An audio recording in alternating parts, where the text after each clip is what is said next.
Indeed it is.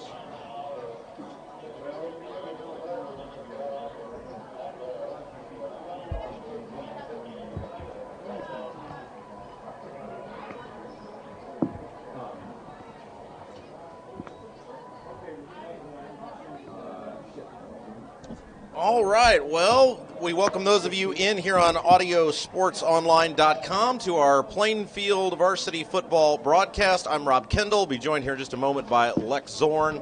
We are excited for high school football tonight as the Plainfield Quakers will be taking on the Tri-West Bruins. Plainfield comes in with a record of 1-0. The Bruins do the same. Plainfield with that big 21-14 win last week on the road at Greenfield Central. So welcome those of you who are popping in here as we're just firing our stream up. Of course, we'll have play-by-play action throughout the evening for you. Actually, Lek, I got you a mic. Oh, okay. Right. Oh, I see. There it is. Yeah, that's yours. And so we'll get our broadcast started here in just a moment or two. Before we do that, though, I want to take a moment to thank our sponsors who make Plainfield football possible. CCB Contracting, Geodis, Gunnell Financial, FC Tucker Homes, Haynes Roofing, Team Turley, Fairway Mortgage, Bailey & Wood Financial Group, Marietta CPA, Tropical Smoothie Cafe of Avon, Jimmy John's and Jack's Donuts, BGW Construction LLC, and the Beacon Sign Company. And yes, it is audio only this year, folks. There will be no video for the home games. That was at the request of the Plainfield football team, the Plainfield Athletic Program. And we'll bring in here our play-by-play man for the evening, Lex Zorn. Lek, it should be a very exciting and interesting evening of high school football. That's right, Rob. Both of these teams coming off great wins to open the season last week. Plainfield out at Greenfield Central got a 21-14 win, while Tri-West got a home win, 34-32 over eight-time state champion Lafayette Central Catholic. And this is the only intra-county game for Plainfield all season, so it's especially great to be welcoming our neighbors from west here in Hendricks County to the game. Four-time state champion Tri-West, and we got a great crowd here. It looks like we got already 20, maybe 2,500 here on the Plainfield side, and then across the field in the home bleachers we got about 150, maybe 200 Tri-West fans, and still a steady stream of cars flowing into the parking lot. Likely to have a really big crowd tonight with Tri-West being in county. And it's been a very hot week here for the last week in August. The high today in Plainfield was 91 degrees. It's still 90 under a mostly clear sky. But hopefully the heat won't keep people away. It doesn't seem it has so far. We got, still a lot of people casually filing in to the bleachers. And last week, Plainfield entered the game looking like they were about evenly matched with Greenfield Central, a team that's been steadily improving in its 3-year tenure of head coach Travis Nolting. But the Quakers entered the game with one big question mark, which is that they were starting a freshman quarterback after junior and heir apparent Eric Moyers suffered a possibly season-ending torn anterior cruciate ligament. However, Melvin, a 14-year-old, looked like anything but a freshman. He had an outstanding game, completing 15 of 20 passes for 276 yards, 2 touchdowns, and no interceptions. And meanwhile, Juan Nieto, the third, a senior, coming off his 1,000-yard year as a junior last year, also was very good. He rushed 21 times for 75 yards and the team's only rushing touchdown of the game. And overall, for the game, Plainfield rushed 28 times and passed 20, a ratio of 1.4 to 1, which is a very low ratio for a Brian Woodard coach team. But like I said, Melvin went 15 for 20 through the air, 276 yards, 2 touchdowns, two touchdowns, no interceptions. Through the air, Cale Vanderbush was the leading receiver, a senior. He had 3 receptions for 128 yards and a touchdown, while junior Noah Hessung also had a 100-yard game. He went 9 for 115, while senior Caden Smith went 2 for 28, and finally senior Blake Woodard had 1 reception for 5 yards and a touchdown. So, meanwhile, Tri-West, our opponent tonight, one of the perennial powerhouses in Class 3A ball for the last decade and a half, last week in their 34-32 win over Lafayette Central Catholic. The Bruins rushed 42 times and passed 18. That's a ratio of 2.3 to 1. Junior quarterback Ty Owens, making his first career start, was very solid, completing 12 of 18 passes for 147 yards, no touchdowns and no interceptions. His leading receiver was senior Alex Covey, who had 6 receptions for 65 yards, while junior Jeff Marsh had 1 for 51. Senior Ethan Deponent had 1 for 17, and sophomore Cole Morgan had 2 for 12. On the ground, Pri-West had a pair of 100-yard rushers. Junior Davin Brown had 17 rushes for 115 yards, and the aforementioned senior Ethan Deponent had 14 for 100. The head coach for Plainfield is Brian Woodard, who's 89-73 in his 16th season with the Quakers. Head coach for Tri-West is Jason Ward, who's 17-6 in his 3rd season with the Bruins. So a couple of reminders as folks are popping in tonight. There'll be no video this year. That was, again, at the request of the football program, the athletic department. They obviously want to try to get as many folks out here in the stands this year due to the just lack of attendance last year because of the COVID restrictions. And so obviously we do as they please. So again, all our broadcasts this year will be audio only, so you don't need to adjust your screen. If you're seeing that Red Pride logo, you'll be hearing Leck and myself. I'm Rob Kendall. You will not be seeing us or the action. So again, we thank everybody who's joining us tonight. Just let everybody know, do not adjust that screen. Don't kick a computer. Don't throw a cell phone. This is the image that you'll be seeing, but you can hear us throughout the night on audiosportsonline.com. Now, Leck, as you said, the Plainfield Quakers off to a good start. They're 1-0. That 21-14 win over Greenfield Central that you called last week. And I'll tell you what, that was an exciting game to listen to. We did talk with Coach during the coaches show this week. Obviously, the couple of turnovers, a big concern. Could have played an outcome in the end of the game. They were lucky to get through that with the victory. And obviously, they're going to be looking to not turn the ball over as they did last week. That's right. You know, considering that they started a 14-year-old freshman in the game, Plainfield did very well. But there was one big concern on 2 consecutive plays in the 3rd quarter, with Plainfield leading 14-8. A handoff from Melvin to Juan Nieto, the 3rd, went awry, and both times Greenfield recovered. And the second time they returned the recovery all the way for a touchdown, which ended up tying the game. They didn't take the lead because they missed the conversion. And then finally the Quakers took the lead for good early in the 4th quarter on that 5-yard touchdown pass from Melvin to senior Blake Woodard. But the thing is, like I said in the post game, while there wasn't much that Plainfield did wrong in that game, that's one thing they needed to jump on because, you know, last week they were able to squeak by with the win with losing those 2 fumbles in a row. You're not going to be able to get away with that every week. There are some weeks that will cost you the game, but at the same time, you know, you'd much rather work on that at 1-0 than at 0-1. Yeah, let's thank some of our sponsors who are making the broadcast possible tonight. The Beacon Sign Company is a full-service sign company celebrating 20 years in business. Proud sponsor of PHS Football, 317-272-2388, beaconsign.biz. And John Denninger, Jenny Rice, Melissa Sheets, or Jill Martin, your FC Tucker Plainfield realtors that live, love, and work in the same community as you. Give us a call to find help that you need on your next home or to sell your current one. We love our Plainfield community. And Fairway Mortgage. Team Turley offers no money down programs available, and we offer free appraisals to teachers, firemen, police officers, anyone in the medical field, and veterans. 317-797-0615, teamturley.com. CCB Contracting LLC does residential remodeling from new bathrooms and kitchens to room additions and garages. 317-223-8489, ccbcontracting.com. And Geodis is a worldwide third-party logistics company with 8 buildings in Plainfield and 2 buildings in Clayton. Begin your career with Geodis today by applying, or you can find them on the web. Or you can walk in to speak with a recruiter at 3870 Ronald Reagan Parkway in Plainfield, Tuesday, Wednesday, Thursday, 9 a.m. to 3 p.m. Interviews and offers on the spot. Work at geodis.com/Plainfield. And BGW Construction is Hendricks County's premier home renovation company. From design to completion, kitchens and baths to outdoor living, BGW has been pleasing homeowners on the west side since 1999. 317-268-4487, BGW Construction LLC.com. You were just tuning in. I'm Rob Kendall. He's Lex Zorn. We're coming to you tonight from Plainfield High School.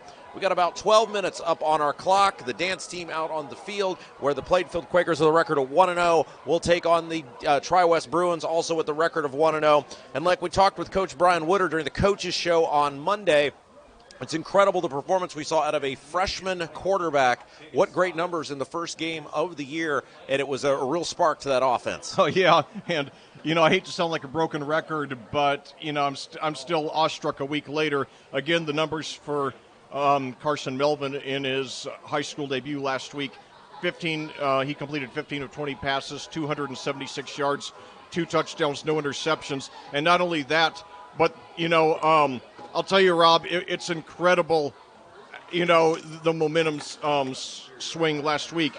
Greenfield Central got the ball first. Now, keep in mind, last year, the Cougars averaged 5.8 yards a carry, which is far more than enough to keep the clock of the chains moving, and that's why the Greenfield Central team under Travis Nolting has always they've always tried to play from ahead and just kill the clock. And last week when they got the ball first, they went all the way down to the 5. It consumed nearly half a quarter, finally turning it over on downs with 6:07 to go in the quarter. And I remember the Plainfield bleachers, which were fairly full. We had about 250 fans there from Plainfield. They were very tense all the game up to that point. Then when we made the stop on 4th down, there was like this big sigh of relief. And then Carson Melvin takes the field, and the first pass of his career goes 94 yards for a touchdown to Cale Vanderbush. So it was an incredible, incredible momentum swing. Yeah, and obviously what an excitement to have a freshman out there playing at that level. You have a veteran quarterback that goes down. He's done for the year. Could be a huge blow to your team, but in that first game on the road, to have the freshman step up like that, and we said on the coaches show 2 weeks ago, I've started the Blake Woodard fan club, and he came up big, scoring the game-winning touchdown, what it proved to be the game-winning touchdown. So in all around, great performance week 1 for Plainfield, but it gets a little tougher this week, Lek, because obviously Tri-West, always one of the premier powerhouses, now in 3A. They were in 1A, they were in 2A, and now they're in 3A. And it's probably a much tougher test they'll see tonight.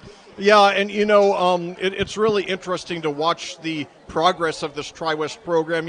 I think if they were a little further away from the metropolitan area, they would be better known. They just tend to get lost in the shadow of some of the bigger schools here. But, there are very few programs that have won consistently more in the last generation. And like you said, 1A, 2A, and 3A. Back in 1996, Tri-West won the Class 1A state championship. Then in 2003 and 2004, they won back-to-back Class 2A state championships. Finally, in 2014, they won the Class 3A state championship. So you keep moving them up another class, they keep on, being a regular top 10 powerhouse. And it really says a lot about the program. And, I've commentated Tri-West a lot over the years, and usually they don't have great talent, but they have good talent with an outstanding system. Every kid knows his role, plays it very efficiently. And when you've won 4 state championships, it's easy to get the kids to buy into your system. And, even though they are 2 classes below us, we're 5A, they're 3A, this has been a very competitive series. Plainfield's never won by more than 2 possessions. Going back to the first year of this series 4 years ago, right here at Plainfield, Plainfield won 21-7. Then the next year, we won 28-13. Then the next year, 28-13 again. Then finally, last year, Tri-West nearly got us. It took a 50-yard field goal by Harris Nichols on the last play of the game to escape with a 37-35 win out at Liston. So, Tri-West, they definitely have been very competitive in the series, and they'd like to get over the hump tonight. Beating Lafayette Central Catholic, an 8-time state champion, was a great way to start the season at home last week. But to get a win on the road against a 5A team would be a huge momentum boost for them. So, we got to be ready for them. Yeah, and again, just a reminder, if you're clicking the live link, you're seeing the Plainfield Red Pride logo. Do not adjust your screen. No video for our varsity broadcast this year. Audio only. That was at the request of the football program at the athletic department as well. So if you want to see it, you got to come out. You got to pay the great value, like the $5 to get out here. And I think here momentarily we're going to have our national anthem, so we'll pause for that. Yeah, but we're going to they got junior football night out here, so all the little future Quakers out there on the field. If you want in, if you want to see it, you got to pay to get in. But if you want to listen to it, you can be stuck with us all night long. We'll bring you the audio of tonight's broadcast as the Plainfield Quakers, with a record of 1-0, are taking on the Tri-West Bruins. Let's again thank our sponsors who are making our broadcast possible here all year long on audiosportsonline.com. They include CCB Contracting, Geodis, Gannell Financial, FC Tucker Homes, Haynes Roofing, Team Turley, Fairway Mortgage, Bailey & Wood Financial Group, Marietta CPA, Tropical Smoothie Cafe of Avon, Jimmy John's and Jack's Donuts Plainfield, BGW Construction LLC, the Beacon Sign Company, and yes, we will still continue to have those freshman and JV games will be video, as several people found out last Saturday watching the JV Quakers defeat Greenfield Central right here from Plainfield High School. Yeah, 28-2, great win for the Quakers. 2 touchdown receptions by Grant Irwin, showing a promising look ahead to the future of this program. So it looks like he's someone who might be in uniform for varsity tonight. But right now, let's take a look at what the other 5 Hendricks County teams are up to tonight. Starting in Class 6A, the Brownsburg Bulldogs, following last week's big win over Ben Davis at Lucas Oil Stadium, 33-22.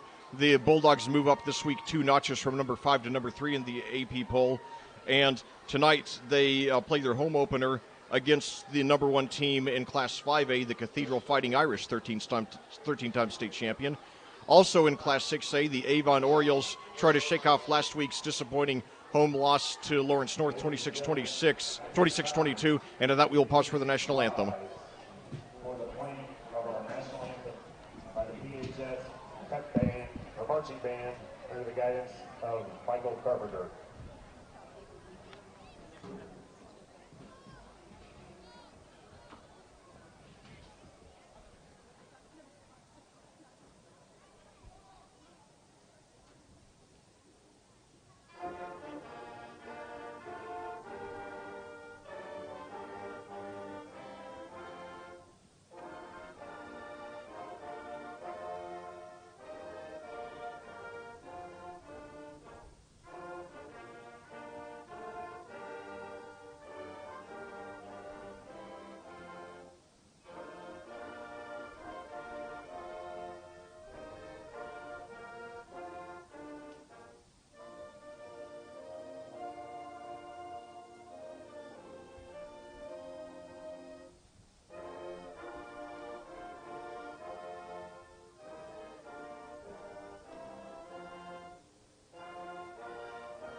Well, thank you to the Plainfield Marching Quakers for that lovely rendition of the national anthem. Looking at going back to our county roundup tonight, like I said, Avon lost at home last week to Lawrence North, 26-22. Tonight, the Orioles go on the road against Ben Davis. Both teams going for their first win tonight. Avon dropped 3 notches from number 12 to number 15 in the poll. And now that the Quakers are marching onto the field to a great ovation from this large crowd here tonight, the first large crowd in 2 years. Last year, of course, we did have limited attendance for these games.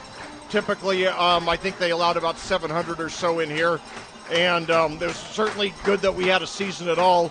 But it's great to see the fans, back in full force this year. Yeah, so Plainfield will be the home team on the scoreboard. They'll wear the home red jerseys, white letters and numbers, gray pants, gray helmets. The Tri-West Bruins will be the visitors on the scoreboard tonight. They'll wear the white jerseys, blue letters and numbers, gold pants, gold helmets. I'm Rob Kendall. He's Lex Zorn, coming to you tonight from Plainfield High School. Again, just a reminder, all of our home broadcasts and road, for that matter, will be audio only this year. So again, for those of you checking it out on YouTube, you're seeing that Red Pride logo. You're hearing the voice.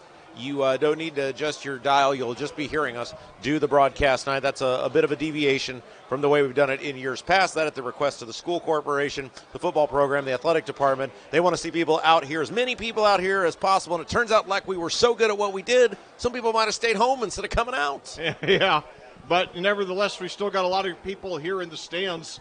The stands look like they're about 75-80% full. And across the field in the visiting bleachers, we got about 200, 250 Tri-West fans. Still a few cars still filing in here. Still a little bit of time before kickoff. And you got to love, Leck, the American flags all along the road that leads to the stadium. I think that's just so nice. What a great job they do here out at Plainfield High School. It is, yeah. And, football is certainly a great American tradition. And we're certainly thinking about, all our soldiers right now and all our fellow Americans who are in Afghanistan right now, hoping to get back to their beloved home country. And we hope that something, it's taken a couple hours away from the problems of the world and experiencing something like the simple pleasure of this high school football game between these two teams that represent such lovely communities here in the heartland of America will remind you how much there is to love about America. So again, welcome those of you popping in here on audiosportsonline.com. We've got about a minute 10 left to go. Just a reminder, the Brian Woodard Show come your way on Monday, regardless of what happens here, win, lose, or draw. Keep an eye on that toss. You'll be able to tell us here momentarily. We'll have the Brian Woodard Show to recap in the ball game, and then we will preview next week, Leck, which should be a big ball game for the Plainfield Quakers. That's right, and I just want to tell you all in advance, especially those of you who don't normally attend the road games, if there's one road game you're going to go to this year, make it next week. Mooresville, not only are they the number 2 ranked team in Class 4A, but they have a man who might end up being the best dual threat quarterback in state history. His name is Nick Patterson. He's a junior. Last year as a sophomore, he threw for 21 touchdown passes and rushed for 20, excuse me. So that might be the only time in state history somebody's had 20 touchdown passes and 20 touchdown rushes in 1 year. Now, I think Plainfield will be receiving the ball. We know that. I think Tri-West won the toss, deferred to the second half. Plainfield will be receiving the ball. They're going to move from left to right on your computer screen. And, again, big week last week for the freshman quarterback for Plainfield, and we will see if he can duplicate that performance. And look, Tri-West is a growing area, Leck. I mean, when 1996, they won the state championship as a 1A. When I covered them in 03 and 04, when they won the state championships back-to-back, they were a 2A. And now they've won one, I believe, also. They won their third one as a 2A, and now they're a 3A. So it's a Pittsboro, Lisden area, North Salem to some, not quite as much extent, but to some, continues to grow. And so they are a school corporation that is on the move up in terms of class size. It'll be number 19 for the Tri-West Bruins to kick it off. And number 19 for Tri-West is Owen Fairburn. No, check that. I'm sorry, number 37. Cortland Williams will be the man kicking it off. They kind of had that's an odd kicking formation there. They've got 2 rows of guys. Yeah, it is. So it'll be 37, again, as we said. Cortland Williams kicking it off for the Tri-West Bruins. Again, Plainfield will catch the ball and move from left to right on your computer screen. It's a deep kick, and it is going to go into the end zone for the touchback. So Carson Melvin and the rest of the Plainfield offense will start off 1st and 10 at the 20. It's a beautiful late summer night here in Plainfield. The first of Quakers varsity game with a full crowd in 2 years. These fans are ready. It almost sounds weird when you say anything at the varsity level, freshman, anything for football. It doesn't sound as weird in basketball. You see freshmen play a lot. You see it some in baseball too. But man, football just sounds weird to hear freshman, anything at the varsity level. But Carson Melvin has done a great job. Indeed he has. Last week his first pass went 94 yards for a touchdown. Let's see how he does tonight. Lines up with 3 receivers to the right, 1 to the left, very aggressive formation. Juan Dieto, the third, the running back. The snap, drops back. And he's pressured, and it's intercepted, and he could return it all the way for the touchdown. Oh, no. Yeah, he brings it all the way down to the 4. Yeah, they ran a little screen there, and unfortunately it was Evan Elgin with the reception, and that is not the way the Quakers were looking to get started. Evan Elgin with the reception, and then a nice job by Plainfield to be able to make the tackle, keeping him out of the end zone and get a screen pass, just misread, threw to the wrong guy, and a quickly Tri-West knocking on the door. Well, I reminded everybody in the post-game show last week that, Melvin was outstanding in his first game. Be prepared. He still could have some freshman moments during the year, but, I think he'll shake it off and come back strong in the next possession. So now Tri-West lines up. They have 1 receiver out to the right and 2 running backs, quarterback and shotgun. Yeah, that's number 10, Ty Owens, the quarterback for Tri-West. Under center, excuse me. Snap, there's the give. Snakes ahead inside the 2 down to the 1. And I believe the running back that time was number 21. It was Davin Brown for the Tri-West Bruins. So Brown down to the 1-yard line. It'll bring up 2nd and goal. And already the Plainfield defense being tested. Boy, when you say 2nd and goal, it's real close. So, yeah, that's certainly the Quakers' rushing defense did a great job last week against the Wishbone. Let's see how they do tonight. And the quarterback sneak leans ahead. He is in for the into the end zone. And Ty Owens, with 11:17 to go in the first quarter, has put Tri-West on the board. Well, certainly disappointing, start. Hopefully Plainfield just shake it up, just come back strong on the next possession. And so, it's only 43 seconds into the game. But, yeah, it was an interception on the first pass thrown by Melvin tonight. He did not throw an interception in 20 passes in his first game a week ago. Cortland Williams on for the kick.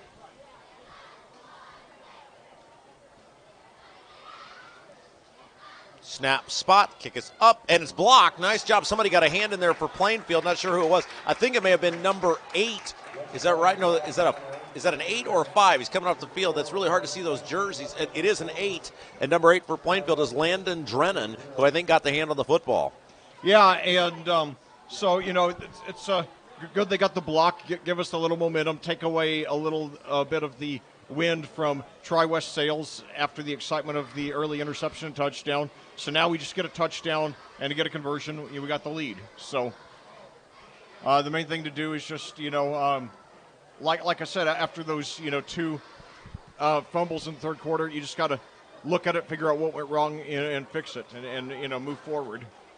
So now back deep to receive for the Quakers. You have Cale Vanderbush, who had that 94-yard touchdown reception last week, and then Harrison Herbeck, who is a junior.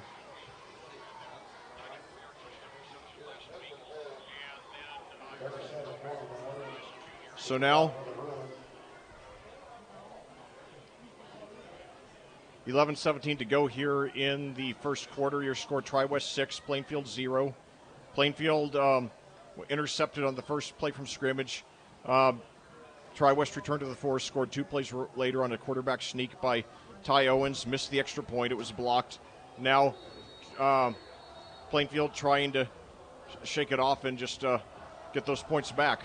There's the kick. It's a high end-over-end kick. That will be into the end zone, another touchback. And again, we'll be reminding you throughout the broadcast, a little different this year. Obviously, coronavirus changing things. Last year we did our JV and freshman games. We did the coaches show. We didn't handle the varsity broadcast. That was different. And then so it's a little different again this year as the school corporation has asked us to do only audio broadcast this year. So if you're tuning in, you're clicking that link, you're hearing us but not seeing us, you see that Plainfield Red Pride logo, you're doing it right. There's nothing you're doing wrong. And again, we're doing this because they want to see people out here, because obviously a lot of revenue went out the window last year, Leck, with the limited attendance. Yeah. So if you get a chance, come out and support these kids, get out here to the field and help put some coin in the pocket of the athletic department, because they could sure use it based on what they went through last year. That's right. So now Melvin fakes the handoff. No, he gives it to Nieto, but he's brought down around the line of scrimmage. Nieto had a solid, not spectacular, but they're giving him credit for -2 there. Yeah, Tri-West really controlling the line of scrimmage. And it's interesting because obviously school size, Plainfield bigger than Tri-West, but you look at that offensive line to defensive line, Tri-West looks like they may have a size advantage. They might, yeah, and certainly they're a very well-run program. So now 2 receivers to the right, 1 to the left. Nieto, the running back, Melvin in shotgun. 10:40 to go and counting. First quarter, Plainfield trails by 6. And Melvin is hit. Boy, that was a broken play. Melvin put the ball out to the running back, who went to the opposite side. I think it was a play action, and I don't know if the running back went to the wrong side or Melvin put the ball to the wrong side, but either way, he turned around and was hit immediately as Tri-West was in there. Somebody blew an assignment somewhere, and it ends up with now Plainfield facing a 3rd and long from the 15-yard line. Yeah, and he got a better spot than I was expecting. I thought he was going to be marked down around the 10 or 11, so a bit of a break there. But now 3rd and 16, high-pressure situation for the Quakers, barely 2 minutes into this game. 5 receivers. And now Melvin, he throws up the middle, and it's intercepted. Oh, no. He goes down immediately, but now Melvin interceptions on his first 2 passes. Yeah, it was intercepted back at the 30-yard line. They'll spot it at the 29. And, again, just nowhere to go with the football. And instead of throwing it away, making a poor choice that time by Melvin, throwing it again to a Tri-West defender. And, obviously, as you said, we talk about the tremendous talent he showed in Week 1. Yeah. Tri-West a little bit of a step up, and it's a big learning curve for a freshman out there. Yeah. Anytime you stick him out, it's a freshman of any position, much less the quarterback. Yeah, and I think the coach, whether it's Woodard or the offensive coordinator, just needs to take Melvin aside and just get him settled down. Just tell him to shake it off and remember what he did last week. Snap, there's a handoff, runs to the near side of the field. He's inside the 25, still grinding inside the 20. That's close to a first down. And again, that was number Brown. 21. Yeah, Brown. Yeah. So about as perfect a start you could ask for Tri-West as not a perfect start you could ask for Plainfield. Yeah, the crowd all of a sudden very silent. Hopefully we'll shake it off and fire back hard.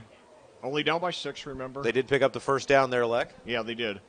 So 2 receivers to the left, 1 to the right. Owen takes a snap, gives it to Brown again.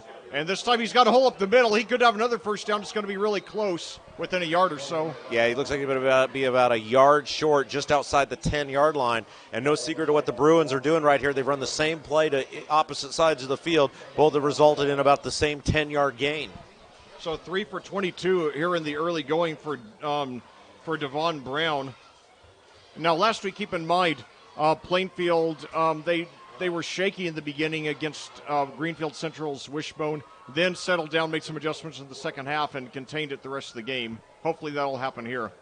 And still only 1 offensive touchdown in the game for the Cougars. So now give it to Brown again. He's up the middle, and he's going all the way for the touchdown. Yeah, he evaded a tackler, a big hole, and was able to high-step a member of the secondary there for Plainfield, and he was in pretty easily. So Tri-West winning the war up front on both sides of the ball, offense and defensive line, and it's resulted in a 12-0 lead with 8:29 to go in the first quarter.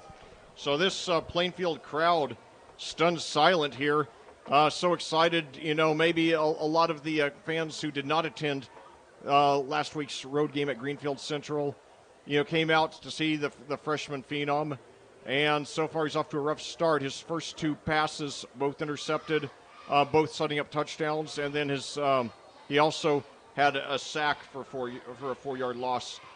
Hopefully he'll be back strong. So now the extra point by Cortland Williams is up, and this one is good. Yeah, right down the middle that time. Plainfield unable to get in there, get a hand on it. So it's 13-0 with 8:29 left to go here in the first quarter. Again, if you're just tuning in here on Audio Sports Online, we thank you. Again, audio-only broadcast tonight. CCB Contracting, Giadis, Ganell Financial, FC Tucker Homes, Haynes Roofing, Team Turley, Fairway Mortgage, Bailey & Wood Financial Group, Marietta CPA, Tropical Smoothie Cafe of Avon, Jimmy John's and Jack's Donuts of Plainfield, BGW Construction LLC, and the Beacon Sign Company are your sponsors of Plainfield football broadcasts this year on audiosportsonline.com.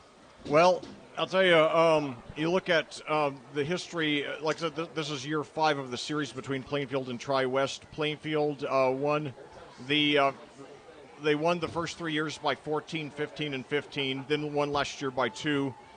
Now, maybe this is Tri-West's year to get the win, although still a lot of football left to be played, barely 3.5 minutes into this game.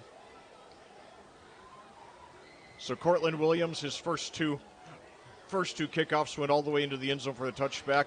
We have Herbeck and Smith back deep to receive for the Quakers, trying to get something going. Short kick this time. Yeah, but it rolls into the end zone for a touchback. So 3 consecutive touchbacks. So Cortland Williams, only a sophomore, already establishing himself as one of the strongest legs here in Central Indiana. Well, nice break that time. That was a shorter kick. It appeared to have caught the Plainfield deep man off guard, number 15, Cale Vanderbush, and it rolled past him into the end zone. So no harm on that, but I know Cale really wanted an opportunity to return that kick, and it just rolled past him, unfortunately. Well, remember, last week Melvin threw a 94-yarder to Vanderbush. We get, one big play like this, and it's a one-possession game. So now we've got Smith and and Hessling out to the right, one receiver to the left, Nieto in the backfield, Melvin in shotgun. Plainfield trying to shake off a rough start. Now hand off to Nieto. He's got a hole inside the 25, breaks the tackle, past the 30, he's got the first down. Yeah, that's a big play for Plainfield. Assert a little dominance there on the offensive line. Nice job by Nieto, and that'll move the chains. So now, all of a sudden, that's and by the way, that's the first play in which Plainfield has gotten positive offensive yards in this game. So boy, did they ever need that. So that brings some life into this crowd. 1st and 10 at the 31. 2 receivers to the right, and now we've got a flag. And I think it's going to be offsides on Tri-West. It should be. Yeah, they made the first contact. Okay, it will good. Be. And my man Blake Woodard down there helping the officials out, saying it was those guys. Yep. Yeah, Blake's chip off the old block. I wonder if he'll go into coaching like his dad, who's now in his 16th season with the Quakers. You know, it's really crazy because this is I think our 14th year of doing Plainfield football, and it's really wild to think that Coach Woodard's been here that long, or that we've been doing these games that long. Yeah, it's amazing. This is my 10th year, and it's hard to believe how fast it's gone. So now 2 receivers to the right, 1 to the left, Nieto. The running back coming off that 11-yarder, Melvin in shotgun. Plainfield starting to get some momentum going now. 1st and 5 at the 36. Melvin, the snap. And now rolls to his right. He's got some room, and he's got to get rid of it, but he's brought down for a sack, and that's going to be a big loss. Yeah, they just haven't been able to hold that pocket at all. All 3 of those passes, well, the 2 that were intercepted in that one, just no time, and you got to give your quarterback an opportunity to see the field, and the Plainfield offensive line has not been able to do that for him yet on these 3 pass attempts. Yeah, and Melvin does have some mobility. He did get an 11-yard rush last week, bringing the ball from the 12 to the 1, setting up Nieto's touchdown. So 2nd and 14 now at the 27, 7-11 to go and counting here in the first quarter. Plainfield just trying to settle down, shake off those 2 interceptions that were both converted to touchdowns. So 2 receivers to the left now. And now Melvin gets it, looks to his left, throws up the middle. He's got a completion, and it's Hessling who gets about 8 or so. Nice design play that time. They designed the play to have him roll out to his left, and that freed up enough time. They said, okay, if we can't protect the pocket, let's stretch the field out, and that was able to get him in movement, and he was able to find a man right down there, a gain of about 9. That was a big gain. It'll bring up 3rd down. Yeah, 3rd and 5 now, so 2 receivers to the right, 1 to the left, and we got some more movement, and so now we've got Vanderbush and Hessling lined up to the right. I believe that's Caden Smith out to the left.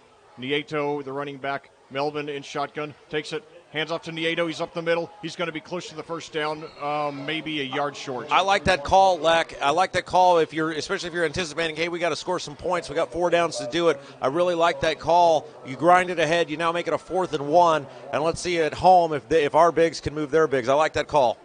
Yeah, I do too. So 4 yards by Nieto. He's starting to get some momentum here. So Plainfield going for it on their own 41, 4th and 1. Looking over to the sidelines for some instructions. So 2 receivers to the right, 1 to the left. Nieto gets it, and he plows forward. He's going to be very close. We'll see what kind of spot they give him.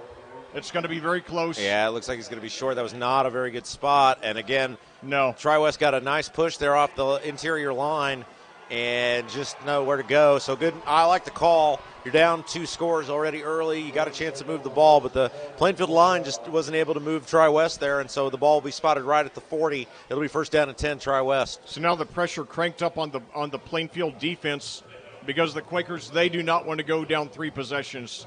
Going down 3 possessions with a freshman quarterback, that's a very tall order. So they gotta get out of this drive without getting up any points. And, of course, basically both times after the interceptions, Tri-West took over so deep into Plainfield territory, there's not much to judge the defense on so far in this game. So now the Bruins taking over at the Plainfield 40, 5:37 to go in the first quarter, already with a 13-0 lead. And now it's fake the handoff, screen pass over to the right, complete, and he's up for about 7 or 8. Yeah, gang tackled there after the initial hit was missed. Host of Quakers getting over there to the far side of the field to make the tackle. Plainfield defensive line just hasn't been able to put a lot of pressure up front yet, and let's see if they don't switch things up here because the big guys up front right now struggling to get in there and make a difference right now. So the pass there to to Cole Morgan for 7 yards. And I would be very surprised if Mr. Brown doesn't end up with the football right here. Yeah, that's a good bet. And now, he does get it, and he's got the first down and more. Over to the right side, 25, inside the 20, up to about the 15. So that's a pickup of about 17 yards or so for Devon Brown. There was an over pursuit on the left end. He came crashing down, and there was a big hole there between left tackle and where the left end would be on the Plainfield defense. It was wide open, and Brown, when he gets in space, he's very effective. So Devon Brown, 18 yards there. That was his longest of the game. He's 5 for 50 with the touchdown. Now 1st and 10 at the 15. So, again, we got to get a stop here, and we got to whistle with 4:38 to go.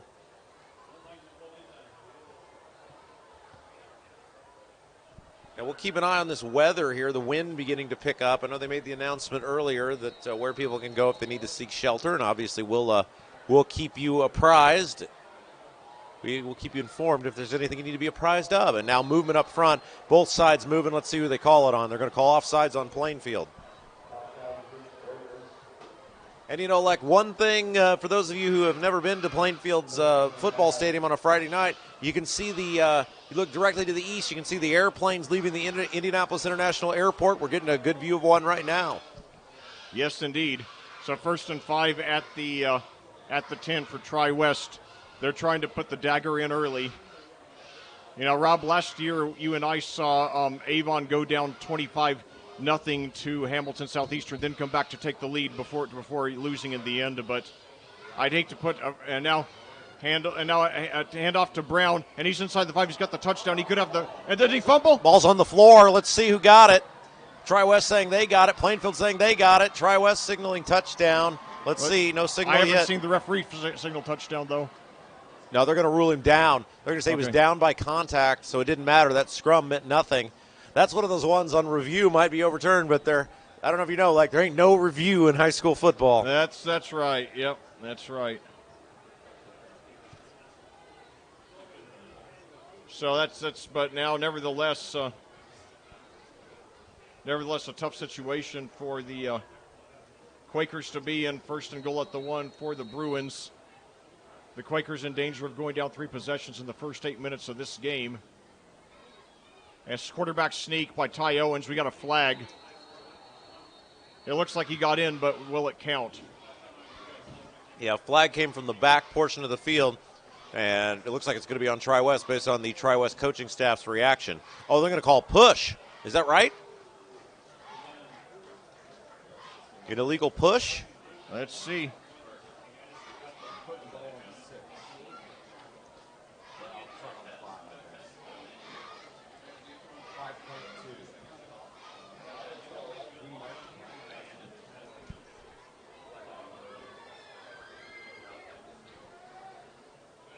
I don't know if I've ever seen that signal before, Leck. I think that's an illegal push. Yeah, I'm not sure either.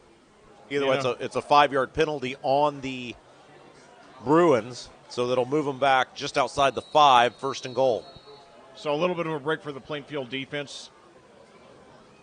And now the play action. He's on the run, rolling, going to keep it, slides inside the 5. Nice job that time at number 21 for Plainfield. That was Landon Clements on the pursuit.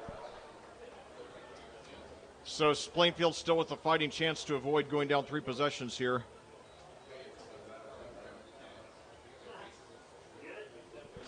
Yeah, it'll bring up 2nd down and goal. 13-0 your score. Tri-West with the lead and the ball here as we wind down. 3.5 minutes left to go in the first quarter. Yes, indeed. So now this is time to clamp down, play the defense of your life. They got one receiver out to the right. Now handoff to Devon Brown, and he's, I believe, into the end zone for his 2nd touchdown of the game. Yeah, Plainfield got a nice push on the right side of the line. Unfortunately for them, the ball went to the other side of the line, and Brown was able to walk in. So the side they got the push on, which was right where the ball went to the opposite side of the line, they just read it wrong. So Devon Brown, 7 for 60 and 2 touchdowns already in the first 8 minutes and 46 seconds of this game. So a lot of concern for Plainfield. They did move the ball better on their last possession, but they're in a very deep hole now against their Class 3A neighbors. So now Williams on the extra point is up, and this one is No good. So the only dark spot in this game for Tri-West so far, 1 for 3 on extra points. And, who knows if Plainfield does make a comeback. I mean, that the missed extra points could come into play. Yeah, again, Rob Kendall along with Lex Zorn, or you can say Lex Zorn along with Rob Kendall. I'm Rob Kendall, he's Lex Zorn. There, how about that? From Plainfield High School, it is 19-0. The Tri-West Bruins lead the Plainfield Quakers. Again, if you're just tuning in tonight, no video broadcast this year, audio-only broadcast of our Plainfield football games this year. So don't kick, punch, throw your phone, computer. There's nothing wrong you're doing. There's audio-only this year for all of our broadcasts at the request of the school corporation and the athletic department, because they want you out here on Friday nights seeing these guys in person. If you can't, that's why we're here, though, and we thank you for joining us. Yeah, we got a huge crowd here tonight. It's so good to see these bleachers full again after having the very limited attendance last year. Of course, last year, I was ecstatic that we as much as had a season, and that Plainfield, unlike a lot of teams in the state, actually played their full schedule. No cancellations. Yeah, it's pretty amazing when you think about that as the ball's going to be kicked off here, and we'll continue that thought here momentarily. It's a line drive kick. It'll bounce. It'll sail out of bounds. Right. Nice break for Plainfield there. Yeah.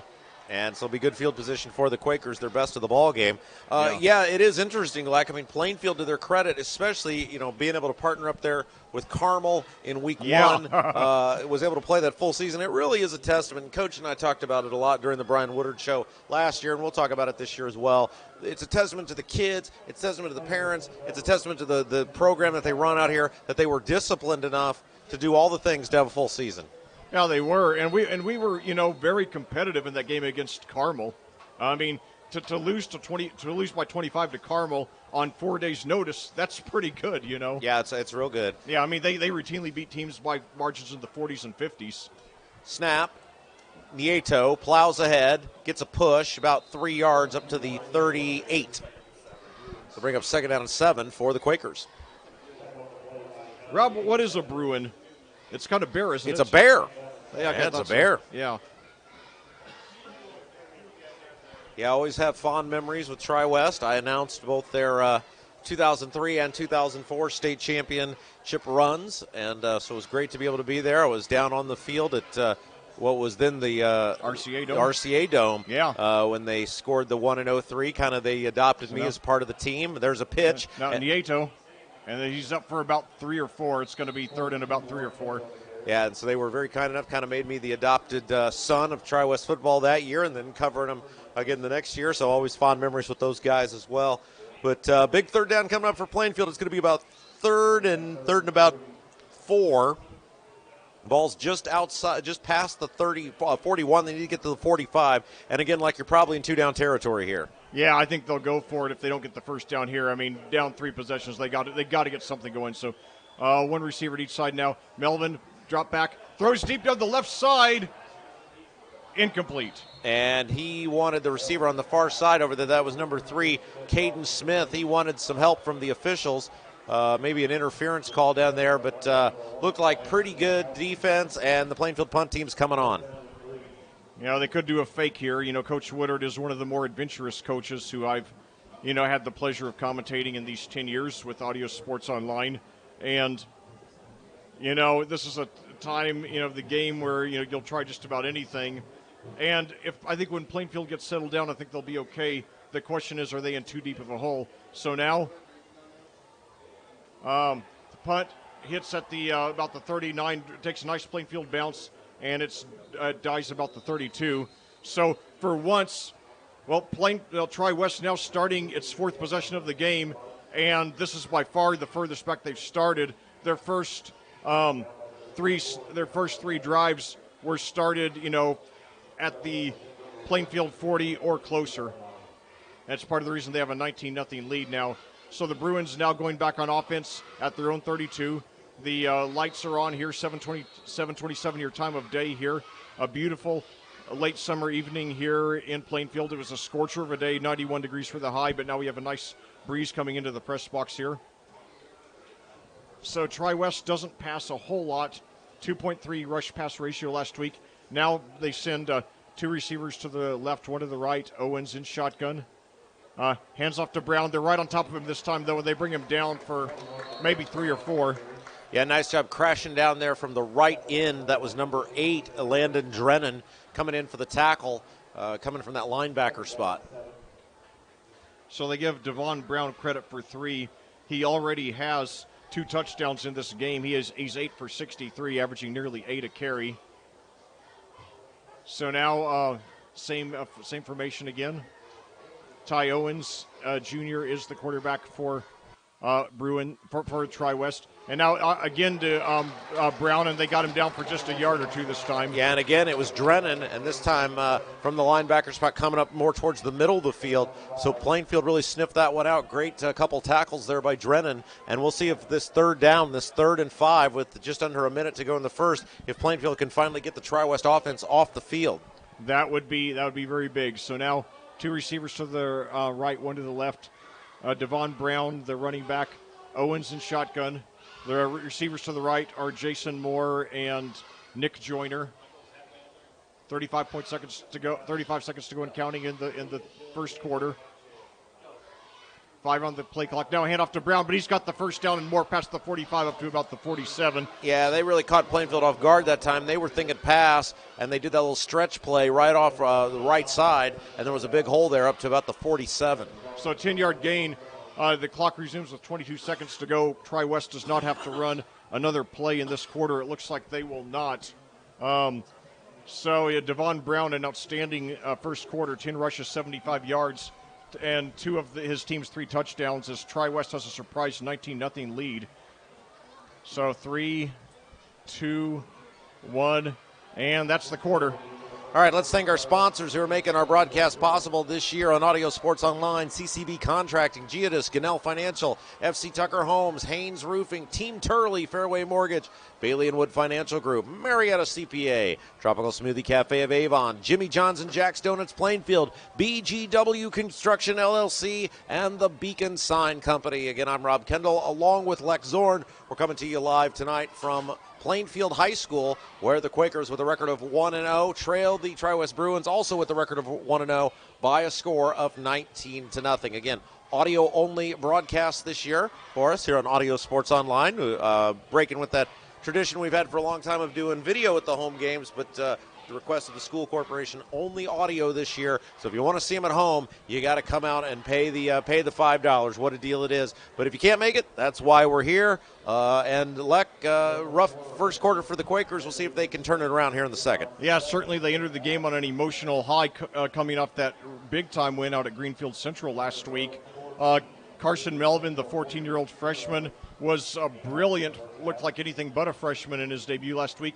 He has looked like a freshman tonight. His first 2 passes were intercepted. So far, he's completed only 1 of 4 passes for 9 yards, 2 interceptions. He's looking to bounce back here in the second quarter. Now a critical defensive stand for the Plainfield defense here. They, as Tri-West has the ball, 1st and 10 at their own 47. So now we've got Jace Moore, the team's leading receiver from last year. He is a senior, only 5'8", but great receiver there. And then 1 receiver to the left. Now handoff to Brown, and he's got about 2 yards. Number 1 that time for Plainfield, Vanderbush, Caden Vanderbush. Is that right? 1 or a 2? I can't tell. 1, yeah. Caden Vanderbush coming up, making the tackle that time for Plainfield. It's interesting, Lack, when we were covering those Tri-West Bruins back in 2003 for the old WKLU 1019, which was Brownsburg's, Hendricks County's original radio station, right before 98.9. I'll finish that thought here after this second down attempt. 2 receivers to the right, 1 to the left. Devon Brown, the running back, fakes to Brown. The screen pass over to the left side. And we got a reception there. That was Alex Covey for about 5 or 6, bringing up 3rd and short. Nice open field tackle, though, by Harrison Herbeck to keep him from getting the first down. It's interesting. We did a game all the way down in southern Indiana, way at the Indiana border. And we did I think it was a regional game, maybe the semi-state game, and you couldn't even get cell phone reception down there back then. That was in 2003. That's how far technology's come. Now we're using this fancy high-speed internet to do these games, sounding crystal clear. And I just chuckle about, in a relatively short amount of time, how far technology's come everywhere, but especially in our industry. Oh, yes, indeed. And now a handoff to Brown. He's got the first down, I believe. It's going to be close. Nice job by a host of Quakers getting in there, including number 44, Mason Sheets. He's very close. Now they will go ahead and give it to him. First down, but a nice job by the Plainfield defense to make it competitive there. So 1st and 10 at the 43 for the Bruins.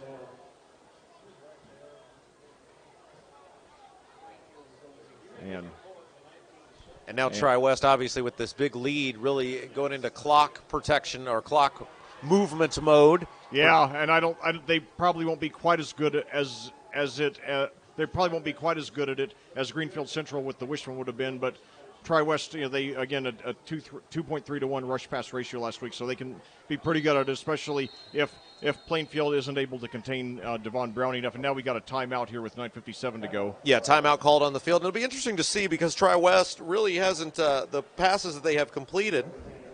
None of them have been dramatically down the field. They've been these short dump passes. They picked up some yards after the catch. So let's see if Plainfield, Brian Woodard and company don't start putting some more guys up into the box a little bit, try to take away Brown, and maybe take away some of those shorter passes.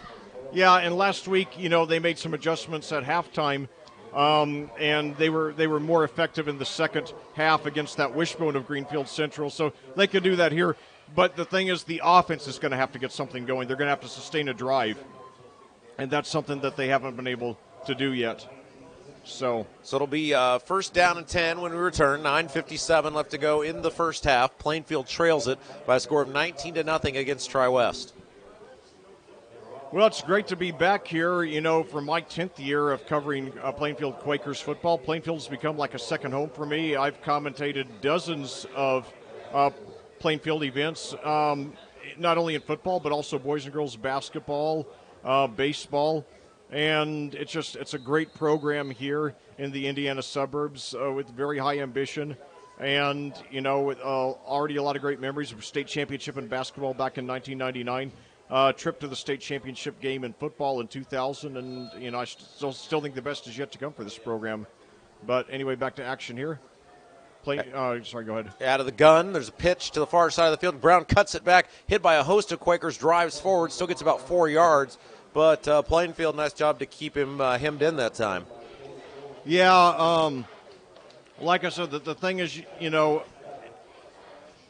the key number is 3.4. When you average 3.4 yards or more per rush, you can keep the chains moving. So if Plainfield can start regularly getting some stops and stops the Bruins from sustaining drives, we got a shot to get back in this. Yeah, Plainfield, Tri-West moving from left to right. There's the snap, give to Brown, cuts it back center of the field. Yes. And a host of Quakers in there to get him that time, including Mason Sheets. Nice tackle there. It'll bring up a 3rd and long for Tri-West. Again, the Bruins, visitors on the scoreboard tonight, the road whites, blue letters and numbers, gold helmets, gold pants. Plainfield, the home team, red jerseys, white letters and numbers, gray helmets, gray pants. And that was the first time, I believe, in 14 carries that we held Brown with no gain. So now a very big 3rd and 7. Although, who knows, Tri-West, they might go for it on 4th down here. They are in Plainfield territory, but we'll see. So now more out to the right, 2 receivers to the left. Brown still, the running back, Owens in shotgun, takes it, fakes it to Brown, screen pass over to the left, and Covey is stopped slightly short of the first down. I think they will go for it. Yeah, big stretch that time. Nice open field tackle. Didn't get a number there on the far side. But the big stretch came up about a yard and a half short, or about a yard short, I guess I should say. Ball's at the 34. They need to get to just inside the 33. So let's see if Plainfield can step up here. Very big play for the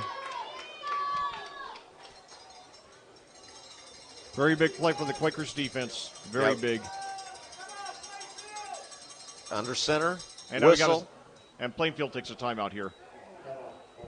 Yeah, if you're Plainfield, man, you got to really just go all out on this one. This is it'd be a great chance to get the ball back, get some decent field position, but you got to get the stop here. And so Brian Woodard may be thinking just this about stacking the box, about not letting them. I mean, they only need just over a yard, and so maybe not quite as worried about a big play, but don't give up that yard. Yeah, I mean, you got to play like the game hinges on this play because it very well might.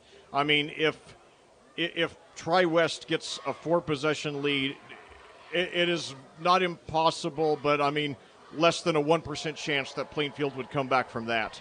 On the other hand, if we get a stop here and then get, a touchdown, all of a sudden it's a 2-possession game with over a half to play. We got the momentum. Our offense can get settled, and we've got a good shot at it. So yeah, and look, if you take away those 2 interceptions deep in your own territory, it's basically a 1-score game right now. So yeah. It seems like Tri-West has been super dominant, but in terms of the game, the way it's actually been played, inside the numbers, take away those 2 interceptions, it's a 1-score game. Yeah, and last week the Quakers, after looking very shaky on Greenfield Central's opening drive, came through when it counted most, forced a turnover on downs at the 5. That was followed 2 or 3 plays later by Melvin's 94-yard touchdown pass. Hopefully history will repeat itself here. So now the pitch back, and they got the first down. Yeah, big hole there, a little misdirection there. The give that time was to number 9 for Tri-West. Ethan Deppinett. Yeah, and just a nice little step up there over left tackle, and big hole, first down. So that's a 6-yard pickup by Deppinett, Depinnet. I do not know anything about that name. It's a new one to me. Well, his dad was for years a police officer in Brownsburg. I don't know if he still is or not, but all right. His dad was, when I was on the town council there, was a police officer, Brownsburg. All right. Glad to hear it. All right, so 2 receivers to the right, 1 to the left. Fakes the handoff to Brown, and it's almost intercepted. Oh, and he would have been gone all the way, and he's sick. Boy, that God. That was number 30 that time. Great instinct by Colin Anderson for the Quakers, and nearly had. He would, as you said, he'd still be running. Yeah. And still a nice job to knock that pass down incomplete.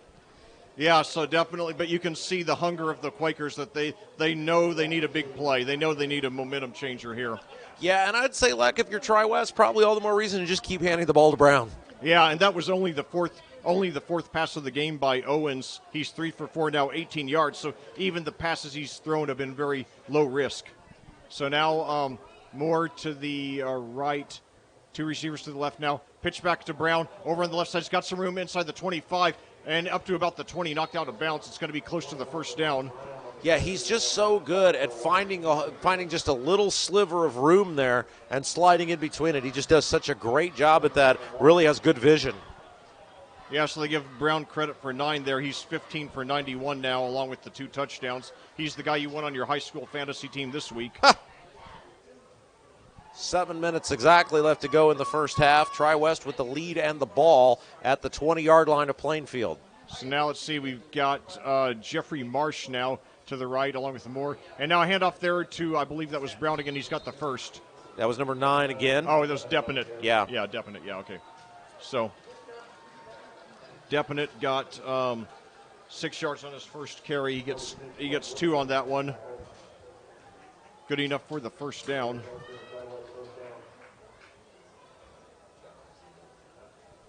So 6:37 to go, nearly a quarter and a half into this game. Quakers fans now concerned. Okay, they looks like they're marking it up at the at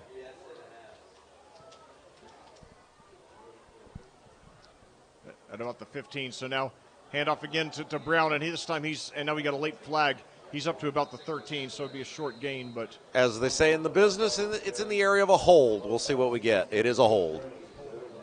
Yeah, usually when that flag flies in from behind, somebody on the offensive line did something they shouldn't. So good break for the Quakers.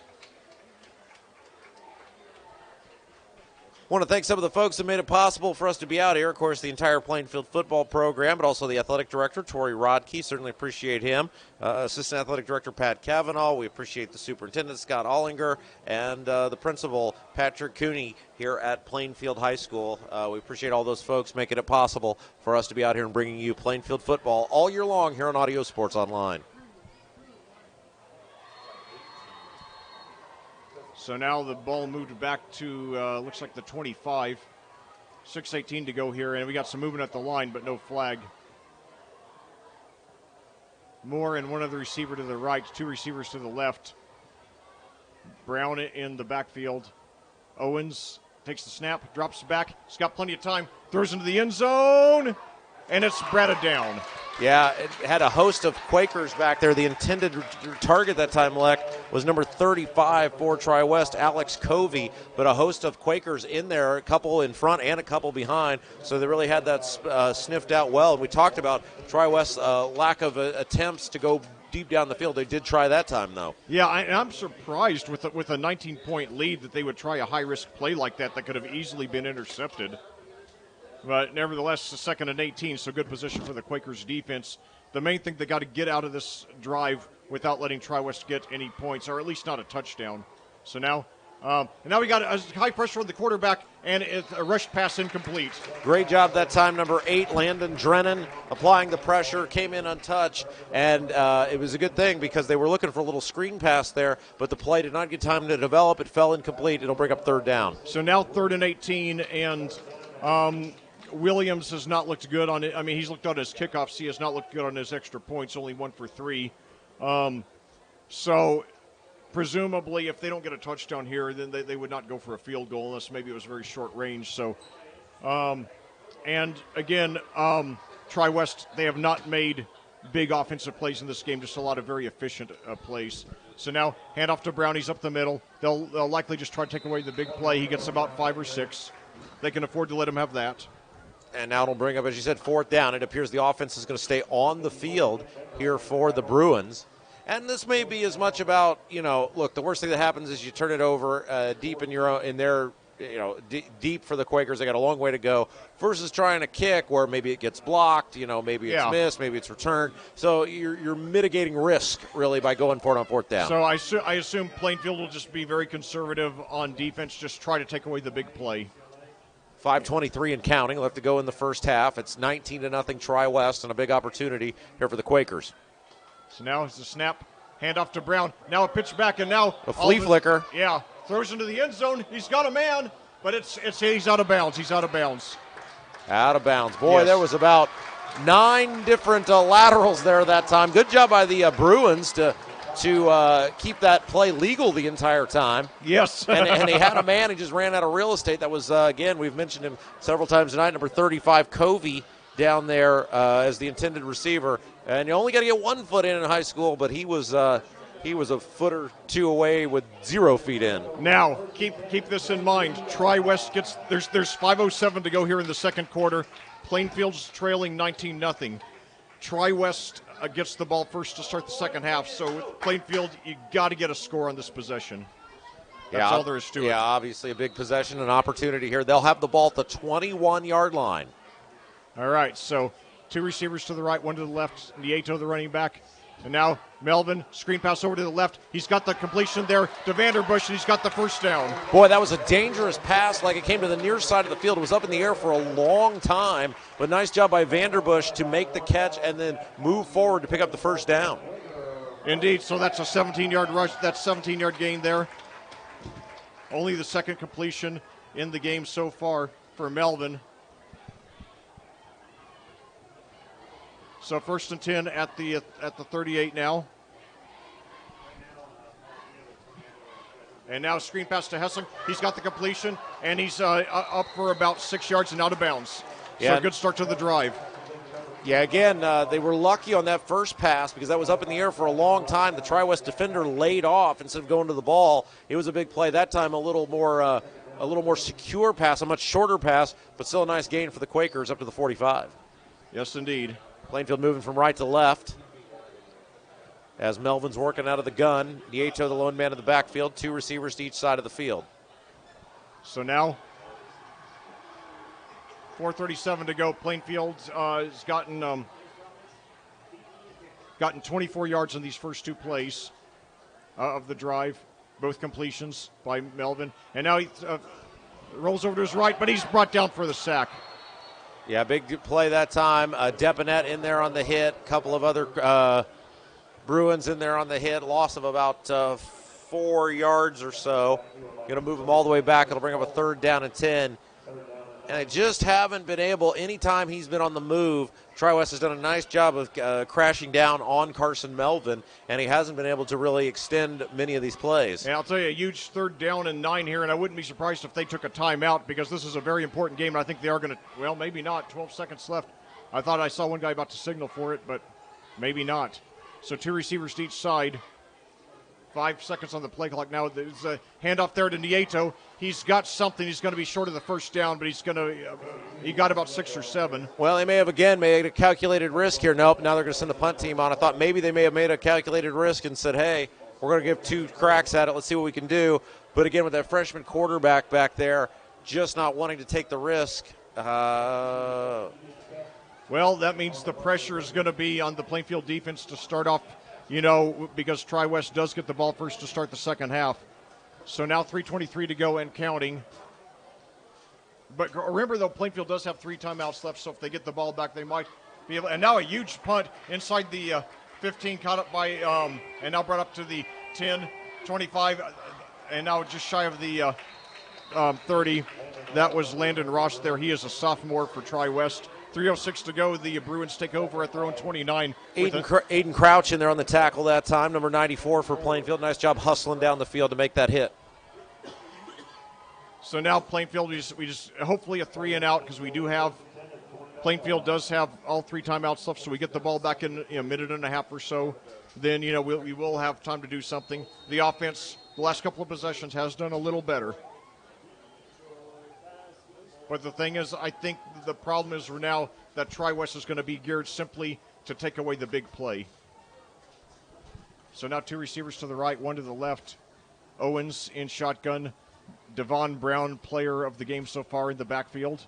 The snap, handoff to Brown, but they're right on top of him. They bring him down for a loss. Great hit that time, 66. Christopher Strange, the big fella. They list him at 6 foot 315. Nice job pushing back that time, and a big loss for the Bruins. Yes, indeed. A 5-yard loss there. So one thing Plainfield has done as the game has progressed is gotten better at containing Brown. And it wouldn't be surprising to me if Tri-West starts going to him less often the rest of the way, as Plainfield seems to finally, have got his number. So 2:23 to go and counting here. I was going to say 3 receivers going wide to the left, 1 man to the right, working out of the gun. And now fakes the handoff to Brown. A screen pass over to the left, but he's brought down for a gain of about 9 or 10 or so. And now I believe somebody's going to take a timeout. That was Cole Morgan there with his second reception of the game. Yeah, clock stops, 2:12 to go. There's a flag on the field, Leck. That's why the clock stopped, and it's going to be against the Bruins. Okay. A good break for Plainfield then, because it not only backs up the ball, but also stops the clock, so 2:12 to go. Yeah, they're going to march it all the way back to about the, what are we going back to, about the 17-yard line there. So if we can hold them and get the ball back, we're going to have a fair shot to not only get the ball back in good position, but in good field position, but also have all 3 timeouts, so we'd have a full range of options. So now 2nd and 22 at the 17. Tri-West trying to keep Plainfield off, trying to keep the Plainfield offense off the field the rest of the way. And a short run, it's going to be just for a few yards. I believe it was Brown again. Yeah, it was Brown again. So it's going to be 3rd and very long. Brian Woodard not calling the timeout yet. Maybe going to save him for the offensive side. Also, I think with the struggles they've had against this Tri-West offense early on. Although, again, Leck, if you take away the 219-0 sounds not so great, but you take away those 2 interceptions deep in Plainfield territory, we got a 1-score game. Yeah, that's right. So 3rd and 19 now. Again, Tri-West has not done any huge game plays tonight. They've just been the beneficiary of great field position, outstanding field position. So 3rd and 19 out at the 20. Handoff to Brown. He's up for just about 3, so it's going to be far short of the first down. I'd imagine Plainfield's going to take that first timeout. Now they do with 1:11 to go. Now I think that was their second timeout, wasn't it, Leck? Didn't they say they used one first? Well, the board says 3. I thought they used one earlier, but the board says 3, so we'll go with the board. Okay. I've been wrong before. So that'll be 4th and 17. Nevertheless, Plainfield will get the ball back most likely in decent field position and roughly a minute or so to get that first score of the game. If you're just tuning in, 19-0 our score. Tri-West with the lead, but they'll be punting to the Quakers. We've got 1:11 left to go in the first half. I'm Rob Kendall. He's Lex Zorn. And, again, audio-only broadcast this year. A little bit of a deviation from how we've done it in years past. That's at the request of the school corporation, the athletic program. And so we welcome those of you who are tuning in here tonight on Audio Sports Online to hear the Plainfield Quakers take on the Tri-West Bruins. Well, I'll tell you, it's just great to see so many lovely Quaker fans out here tonight after the small crowds we had last season. And I'd say we probably have somewhere in the neighborhood of 3,000 people here in the stadium tonight. It's a great crowd. I also have about 300 or so Tri-West fans made the 17-mile trip from Liston. Tri-West, the only intra-county opponent for Plainfield this season. So now 1:11 to go. Okay, they've got the timeouts adjusted, Rob. It's only one timeout left for Plainfield. Still 1:11 to go. The punter standing at the 11. Deep man for Plainfield standing at the Plainfield 49. And now they're going for the block. The kick is now taken just inside the 50, brought to about the 43 or 44. So Plainfield with 1:05 to go. And how about our man Noah Hessong? Watching that ball all the way in, it would have been easy to just fair catch it or worse, let it go. But he makes the catch and slides forward from the 50, picks up about 7 yards, getting it down there to the 43, and every little bit helps. Oh, yeah.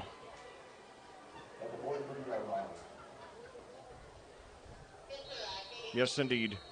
So, yeah, I mean, and I think, they just like the kid who, I don't remember his name, the one who almost got the interception.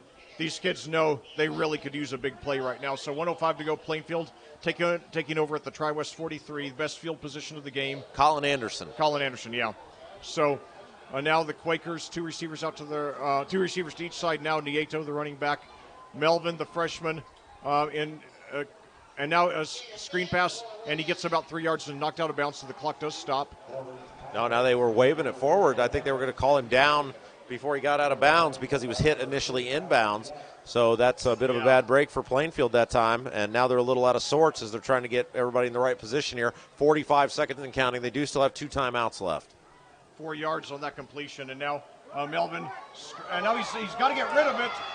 And now he does. And it's got the first, it's Vanderbush gets it and gets out of bounds. 34 points. But they're keeping the clock running. I don't know why they're keeping the clock running. Yeah, I thought he was out pretty clearly. Yeah, so again, there was a reception there to Vanderbush. Leck, we lost you there a little bit of your audio. You got off mic there. That reception was to Vanderbush. Vanderbush able to move the ball forward, and he's inside the 35 down to the 33. For some reason, they did not – I'm still not sure why they didn't stop the clock. Yeah, they ought to put some time back on, yeah. I mean, he was clearly out of bounds. It was clearly a first down anyway, which the clock would stop to move the chains. So I don't understand that at all. Yeah, I don't either. So let's see what ends up happening here. And I think that's the discussion Brian Woodard may be having with the referees right now. I mean, if it's a first down, you got to stop to move the chains. Right. Yeah. And he was out of bounds anyway. So they should be putting a good 5 seconds or so back on the clock. So am I coming through now? Yeah, you're fine. You were moving your mic there a little bit. I got you. Yeah. Sorry about that. So anyway, when we resume play, the Quakers will have the ball 1st and 10 at the 33 with 29.4 seconds to go in the second quarter. Still one timeout, and that timeout's very important because it means you have the freedom to work the whole field. You don't just have to go in the end zone or near the sideline. So it looks like they're not putting any time back on, which I think they should have put at least 5 seconds on. But anyway, hopefully the Quakers will get the score anyway. So now one receiver to the left, 3 to the right. Nieto, the running back. Melvin in shotgun. Got it. Drops back. Screen pass. And he's got some room on the left side inside the 25 by Nieto up to about the 20 or the 19. The clock stopped through the chains. 21.8 seconds to go. So the Quakers are in business. Yeah, they got that slow chain gang there, brother. Take your time moving those sticks. And he spikes it to stop the clock. 20 seconds to go. So that was a 13-yard pickup on the screen pass from Melvin to Nieto. That was the first reception of the game for Nieto after 7 rushes. So after Melvin's first 2 passes were intercepted, he is settling down. He now has he's now completed 6 of 9 passes for 56 yards. Still no touchdowns, still those 2 interceptions, but he's doing a little better now, starting to settle down.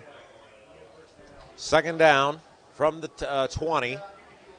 There's exactly 20 seconds up on the clock. Snap back to pass. Steps up, has time. Going down the middle of the field. It is tipped up, nearly intercepted, incomplete. And I'm not sure who he was throwing to that time, Leck, because there was not a Quaker in the general vicinity. Yeah, very lucky that there was not an interception there for sure. So I'm a little surprised with that one timeout left. They didn't try, because obviously Tri-West has several guys dropped back here into coverage. Thought you might be able to sneak another quick run there. Obviously you have the timeout left, pick up some yards, but Brian Woodard electing to throw the ball that time. It'll bring up third down. So now Vanderbush to the left, 3 receivers to the right, Nieto, the running back, Melvin in shotgun. 3rd and 10 at the 20, 15.2 seconds to go. Plainfield trying to get that first to score the game. So Melvin, he's got some room. He could run it. He does inside the 15, and he's out of bounds with 8.8 seconds to go, bringing up 4th and 5. So they got the one timeout left. They're going to put him just shy of the 15. You got to get to the 10. So with the timeout left, they probably got time for 2 more plays. Yeah, because obviously the clock stops if if you get the first down, and then obviously you got the timeout on top of that. So still with the fighting shot here. So I'd imagine that Tri-West strategy now is simply just try to just keep all your guys near the end zone, just try to stop the touchdown. So now let's see, we've got, it looks like, 2 receivers out to the right, 1 to the left. Now throwing for Vanderbush, and it's incomplete, and so Tri-West will take over on downs with 4.8 seconds to go. So the Quakers' best drive of the game still falls short. Just kind of ran out of time there, and obviously had to make a quick move with the time running down. Went to arguably your best offensive player there, and just came up a little short. But again, a little bit of positive momentum there for Plainfield. That was the best drive of the game so far. Indeed, it was. But now the pressure goes back to the Plainfield defense because Tri-West does get the ball first to start the second half. So we got to make sure they don't get any more points. A 4 possession lead in the second half would be virtually insurmountable. So now it looks like there will just be 1 kneel down from Owens, and there is. So the Quakers get off to a shaky start as Carson Melvin's first 2 passes are intercepted, both setting up touchdowns. Your score at the half, Tri-West 19, Plainfield 0 here on audiosportsonline.com. All right, let's thank some of the fine folks that make Plainfield football possible. The Beacon Sign Company is a full-service sign company celebrating 20 years in business. Proud sponsor of Plainfield High School football. 317-272-2388, beaconsign.biz. And John Denninger, Jenny Rice, Melissa Sheetzer, Jill Martin, your FC Tucker Plainfield realtors that live, love, and work in the same community as you. Give us a call to help find your next home or to sell your current one. We love our Plainfield community. And Fairway Mortgage. Team Turley offers no money down programs available, and we offer free appraisals to teachers, firemen, police officers, anyone in the medical field, and veterans. 317-797-0615, teamturley.com. CCB Contracting LLC does residential remodeling from new bathrooms and kitchens to room additions and garages. 317-223-8489, ccbcontracting.com. And Geodis is a worldwide third-party logistics company with 8 buildings in Plainfield and 2 buildings in Clayton. Begin your career with Geodis today by applying or walk in to speak with a recruiter at 3870 Ronald Reagan Parkway in Plainfield on Tuesday, Wednesday, or Thursday, 9 a.m. to 3 p.m. Interviews and offers on the spot. Work at geodis.com/Plainfield. And BGW Construction is Hendricks County's premier home renovation company. From design and completion, kitchens and baths to outdoor living, BGW has been pleasing homeowners on the west side since 1999. 317-268-4487, BGW Construction, LLC.com. Again, I'm Rob Kendall. Lex Zorn will join me here again momentarily from Plainfield. Eat your pizza. You're fine. You're fine. From Plainfield High School, where the Quakers trailed the Tri-West Bruins at the half by a score of 19-0. Now, that may sound bad, but for those of you just tuning in, it could have been much worse when you consider 2 of the touchdowns for the Bruins came on interceptions inside the Plainfield 30. So a couple of early turnovers really put the Bruins on the way. And then after that, it was pretty much an even football game. 1 score for the Bruins, none for the Quakers, and that gave us 19-0, 2 missed extra points by Tri-West in the contest. Plainfield, the freshman quarterback, number 13, Carson Melvin, struggling early, as we said, with the 2 interceptions, had a nice drive to end the first half, though it stalled right at the goal line with an incomplete pass to Vanderbush. So that's where we're at. The Plainfield marching band, the junior marching band, it looks like there, maybe the middle school perhaps, heading out there on the field. And we'll have some halftime entertainment. And, again, if you look at it objectively, not a great first half, but it could have been a lot worse. Yeah, and, you have to look at the score in context. On Plainfield's first 2 drives, Carson Melvin threw interceptions that were both returned. They both set up touchdown drives by Tri-West. The first interception was returned to the 4, the second one, I believe, to the 19, or the 29, I believe, actually.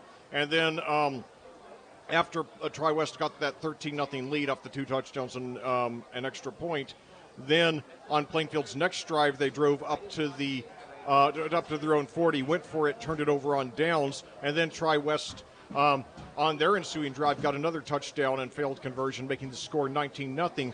So basically all 19 Tri-West points came off of turnovers, not turnovers in Plainfield territory. So basically Plainfield really just shot themselves in the foot in the first half. And other than that, Tri-West, they were certainly, Devon Brown was very efficient, but he was not flashy. So if Plainfield can play turnover-free ball in the second half, and Melvin, makes a couple of big plays and the defense gets a couple of big stops, then I still give Plainfield a solid chance to get back in this game and win it. Now, right now, let's do a scoring recap with 11:17 to go in the first quarter.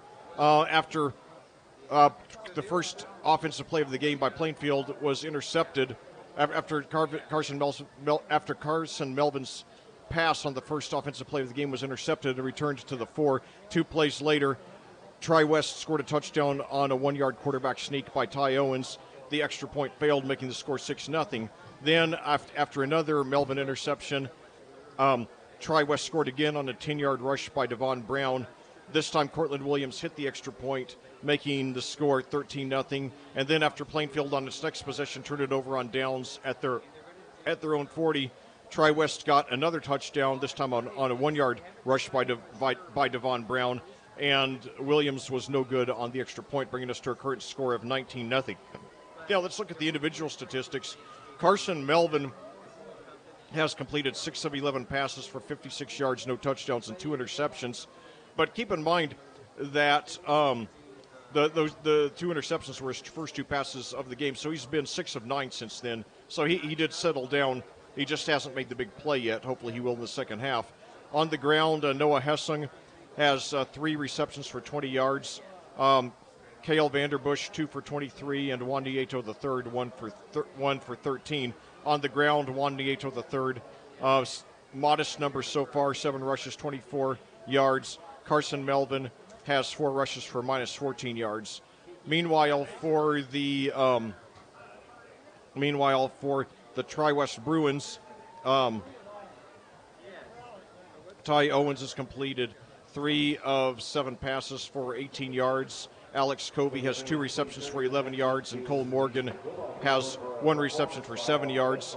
On the ground, Devon Brown has 19 rushes for 95 yards and 2 touchdowns. Ty Owens has 2 rushes for 2 rushes for 0 yards and 1 touchdown. And Ethan Depanet has 2 rushes for 9 yards. So, anyway, right now, let's take a look at what the other Hendricks County teams are doing tonight. I started to do that in the pregame. We ran out of time. But basically,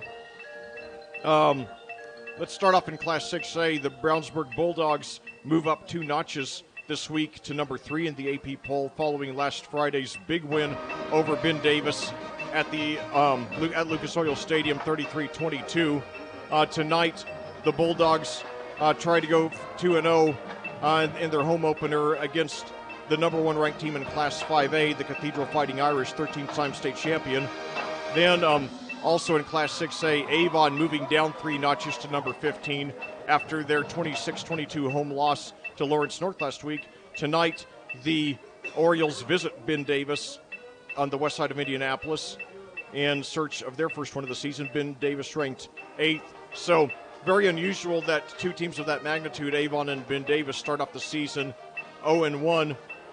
So one of those teams trying to avoid a 0-2 start and get some momentum going tonight. And then moving down to Class 3A, Danville, after its 2013 win down at Class 5A Franklin, retains its number 1 ranking. Tonight, however, in their home opener, Danville has a very tough opponent, and Plainfield's next opponent, the second-ranked team in Class 4A, the Mooresville Pioneers, featuring superstar quarterback Nate Patterson, who I hope you all will get down to Mooresville to see next week. Like I said, last year as a sophomore, Patterson had 21 touchdown passes, 20 touchdown rushes, very possibly the first 2020 season in Indiana history. Also in Class 3A, Tri-West moved up 2 notches to number 10 after their great win last Friday at home against 8-time state champion Lafayette Central Catholic by a score of 34-32. Tonight, obviously, Tri-West here at Plainfield. And finally, in Class 2A, Cascade started off last week. Cascades started off last season at home with a 45-8 loss to Triton Central, now the number 9 ranked team in Class 2A. Tonight, the Cadets played their first road game of the season in South Marion County at Beech Grove. So anyway, now with 6:32 to go and counting here on the halftime clock,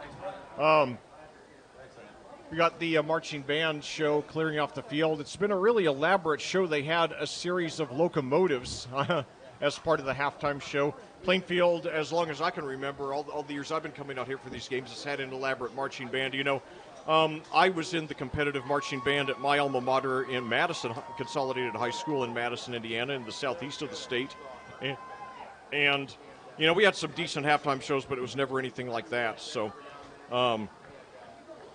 great marching band here at Plainfield. Plainfield just strives for excellence in everything they do, and that's one of the reasons why I love coming here. And then the fact that they have such a friendly staff. You know, Coach Brian Woodard, you know, he has by far the record time. I mean, sometimes when I email him for the updated stats of the team, he answers it seriously in about 5 seconds. So, I mean, he's a very commentator-friendly coach.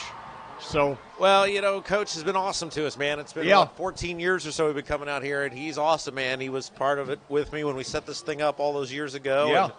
And it doesn't seem like it's been 14 years. Time flies, Leck. It does, and, you know, hopefully we'll be out here covering the Quakers another 14 years or more. You know, we love being out here, and they have some of the best fans in the state, a great program, a lovely community. And, yeah, I never get tired of commentating the Quakers, you know, whoever the personnel is every year. You know, every year, you know, the first 2 or 3 years, it's like, well, gee, they're really going to take it on its chin, losing this guy to graduation. But whoever they lose, they always have somebody to replace them the next year. So they do a heck of a job, developing talent here in Plainfield. And at any given time, it seems like every year consistently, there's roughly 8 or 9 Quakers who are active in college football. And for now about 10 years, we've had James Hurst in the NFL, currently with the New Orleans Saints. So anyway, and now we hear YMCA by the Village People, most recently known for President Trump's rallies, the closing song. But anyway, yeah, we just love coming out here to Plainfield. And, you know, I'm really looking forward to the game 4 weeks from tonight at Decatur Central on the southwest side of Indianapolis. And, you know, I was the commentator the last time that Plainfield beat Decatur Central That was week 6 of the 2012 season, my rookie season. And since then, the Hawks have run off 11 in a row against the Quakers, 4 of them in the playoffs. So that's a streak that Plainfield will be hoping to end this year. Yeah, it'll be interesting to see how they do. Plainfield, we talk about this every year with Coach before the start of the season. For the size that Plainfield is as a school, you could make a compelling case. They play the toughest schedule in the state of Indiana. Now, look, Brownsburg, Brownsburg and Avon, because, they're playing teams that are probably a little better. They're much bigger. But in terms of the size of the school for the teams that they play, when you think about it, you've got a Tri-West on there. You've got a Decatur Central. You've got a Mooresville. You've got a Greenwood. Those are all really good programs. Yeah. And, 5 of our 9 regular season opponents this year opened the season ranked in the AP polls. Tri-West tonight, currently ranked number 10 in Class 3A. Next week, Mooresville, ranked 2 in Class 4A. The week after that, Greenwood opened, ranked number 18th in Class 4A. Then Decatur Central opened, I believe, ranked number 7 in Class 5A. And then Whiteland was ranked somewhere in the top 10 as well in their class. So, and then on top of that, Franklin was a top 10 team a couple of years ago. Martinsville is often, a top 10 or at least top 20 team in Class 4A. So, yeah, they're really the only real cupcake on the schedule this year. Looks like it's going to be Perry Meridian. So, it's certainly, you look at Plainfield, the last 9 years, they've been consistent. They've won from 4 to 6 games a year for the last 9 years in a row. But, when you think about the kind of schedule they play, that's really remarkable. And I remember when we played Northview back in the second round of the playoffs back in 2014, I think everybody was expecting Northview to win because they were 7-2, but I looked at their schedule and they had played, all of their 7 wins were lower division teams. So it's like, I bet Plainfield's got this, and they did. They won 28-13 in that game, even though Plainfield had only gone 2-7 in the regular season. So, there's a method to the madness. Those tough games do make the team better and help them to peak at the right time. And I'll tell you, if Plainfield did not have the misfortune of being in the sectional of death every year, I think they would have some deep tournament runs in the Coach Woodard era. You look at who Plainfield has been eliminated by in the tournament in the first 15 years under Coach Woodard. 4 times to Ron Colley, 4 times to Decatur Central, 3 times to Cathedral, 2 times to Zionsville. Yeah, it's interesting you say that because, and this may have been before you joined us, Leck, but, man, announcing those sectional matchups against Ron Colley they were epic, man. There was so many great Plainfield teams. Yeah. And obviously, Ron Colley was really good. Perennial state power every year. I think that was when Plainfield was still in the 4A bracket. Yeah, they were. Yeah, they were. And man, those were just phenomenal games. Yeah, and one of the best games tonight is number 99 for me. Next week at Mooresville will be my 100th varsity game as a commentator. And one of the top probably 4 or 5 games I ever commentated was the sectional championship right here back in 2014 against Ron Colley. Is a game that went down to the last minute. A 24-17 win by the Rebels. The Quakers just gave an incredibly courageous performance and hung in there right to the end, just fell a little bit short. But they really made us proud that night. And then the last time they got to the sectional championship game in 2016 against Zionsville, where we lost, I believe it was 35-32, 35-31, something like that. But it was a one-possession game, and I remember it ended on a throw into the end zone into a big crowd on the last play, and it was about 5 seconds before I knew if we had made the catch or not. And it was a heartbreaking loss, but, that was an amazing game. So 2 epic sectional championships that I got to commentate where Plainfield lost in the end to a more heralded team. And hopefully, one of these days I'll get to commentate them win a sectional.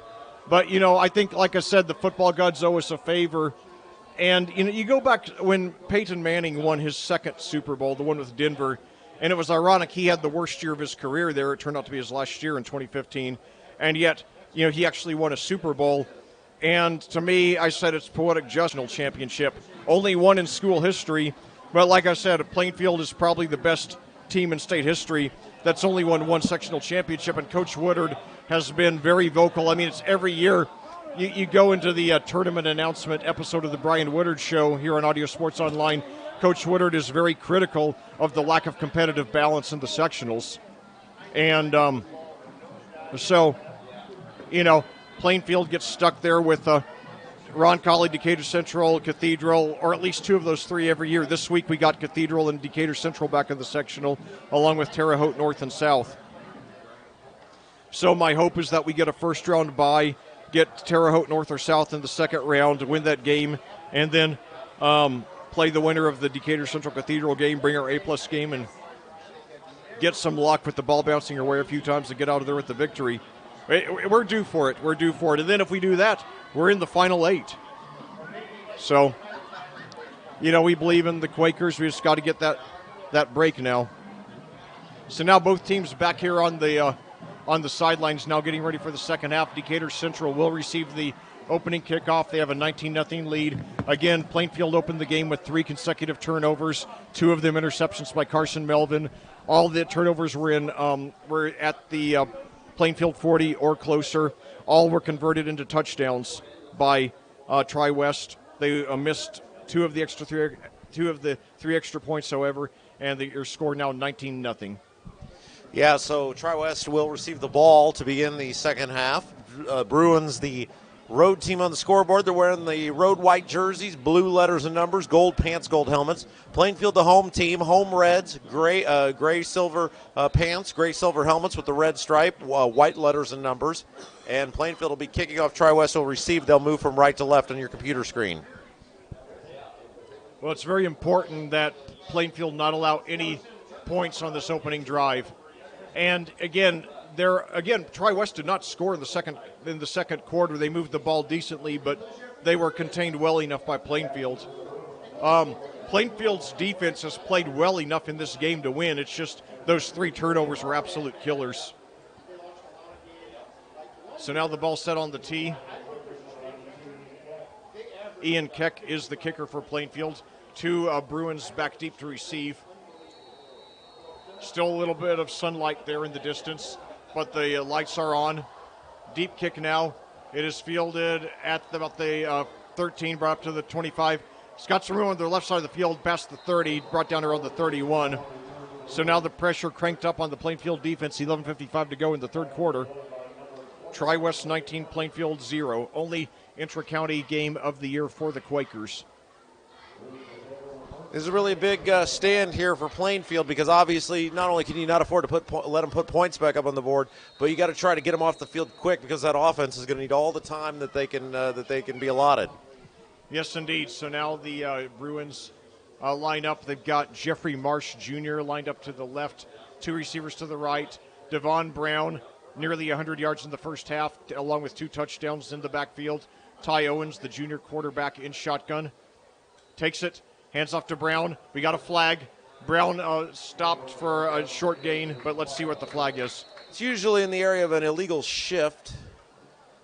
Came out after the ball had been snapped. It came in from the side of the field. We'll see. Rob, that's one reason why I like it when you're in the booth with me. You're a lot better at picking out the penalties than I am. I try to add something. You had a lot, but that's one of the biggest things because that's one of my biggest weaknesses. I would be a terrible referee because I always see the second guy who moved or the second guy who pushed. False start was the call. Well, legal motion, I guess. You'd make a much better official than I would. False start, illegal motion. Yeah, I got that right. Legal motion, shift motion, same thing. And it's going to be declined, so it'll bring up second down. So that's good. All right. So 2nd and 10. Let's keep them in, because Tri-West they do not have a big play offense. So if we can keep them in 2nd and long, 3rd and long, that plays into our favor. So now Owens throws deep down the right side, but it is overthrown. Nice coverage there. That was Colin Anderson again. Second time we've called his name tonight. He was in man-on-man coverage, and boy, I tell you what, he was there step for step. It'll bring up 3rd down. Yes, indeed. just feels like, I mean, you look at the score and you say 3 touchdowns, that's a lot, but it feels like a game Plainfield could get back in if they can get this defense off the field. Yeah, that's right. And, you know, when you consider what our defense has been up against tonight, I mean, they've responded pretty well. I mean, like I said, we started off the game turning it over our first 3 possessions, you know, in our 40 or closer. So that's a tough situation for any defense to be in. That'd be a tough situation for the 2000 Ravens or 85 Bears to be in. So, anyway, and now we've got timeout going to be called by Tri-West. Yeah, if you're a coach, you hate to use your timeouts this early in the half, but I think the Tri-West is realizing that if they don't get this first down here and, you know, Plainfield gets the ball back, their offense has been better. You know, their offense was better in the second quarter. So if Plainfield can, you know, get the ball, get a touchdown, get the momentum going, then, you know, we'll be back in this game. Thanks to the sponsors who make the broadcast possible this year: CCB Contracting, Geodis, Ganell Financial, FC Tucker Homes, Haynes Roofing, Team Turley, Fairway Mortgage, Bailey & Wood Financial Group, Marietta CPA, Tropical Smoothie Cafe of Avon, Jimmy Johnson Jack's Donuts Plainfield, BGW Construction LLC, and the Beacon Sign Company. And I'm Rob Kendall along with Lex Zorn. We're coming to you live tonight from Plainfield High School. It is a 19-0 Tri-West lead, but the Plainfield defense on the verge of getting a 3-and-out to start the second half. So now, feel a lot better. I just had a chug of my soda there. My throat was getting really dry. So now, 3rd and 10 for Tri-West at their own 30. Very big play for the Quakers. And remember, Tri-West does not get a lot of big plays, so all we have to do is keep them from getting the 10 yards here. And we should be in good shape. So now 1 receiver to eat, or 2 receivers to the right, 3 receivers to the right, 1 to the left. And now Owens, he's under pressure. We got him for the sack. The ball's loose. The ball's on the ground. Let's see who got it back. No signal yet. Plainfield in on the scrum. Let's see. No signal yet. No signal yet. We got it. We got it. Yes, yes. What a big hit there that time. And Johnny on the spot picking up the ball was number 8, Landon Drennan, I believe. I'm not sure who made that initial hit. Was that 66 that got in there and made that initial hit? It may have been Christopher Strange. Nice job coming off the line, and then Landon Drennan falling on the football. So as we said, Leck, it's the 19-0 score seems like a lot, but you're a couple big plays away. They may have gotten one there. The ball will be at the 20, 1st down and 10 for Plainfield. That's right. So now we got the momentum. Let's just, you know, we got a gift there. Let's take advantage of it. So now we've got, it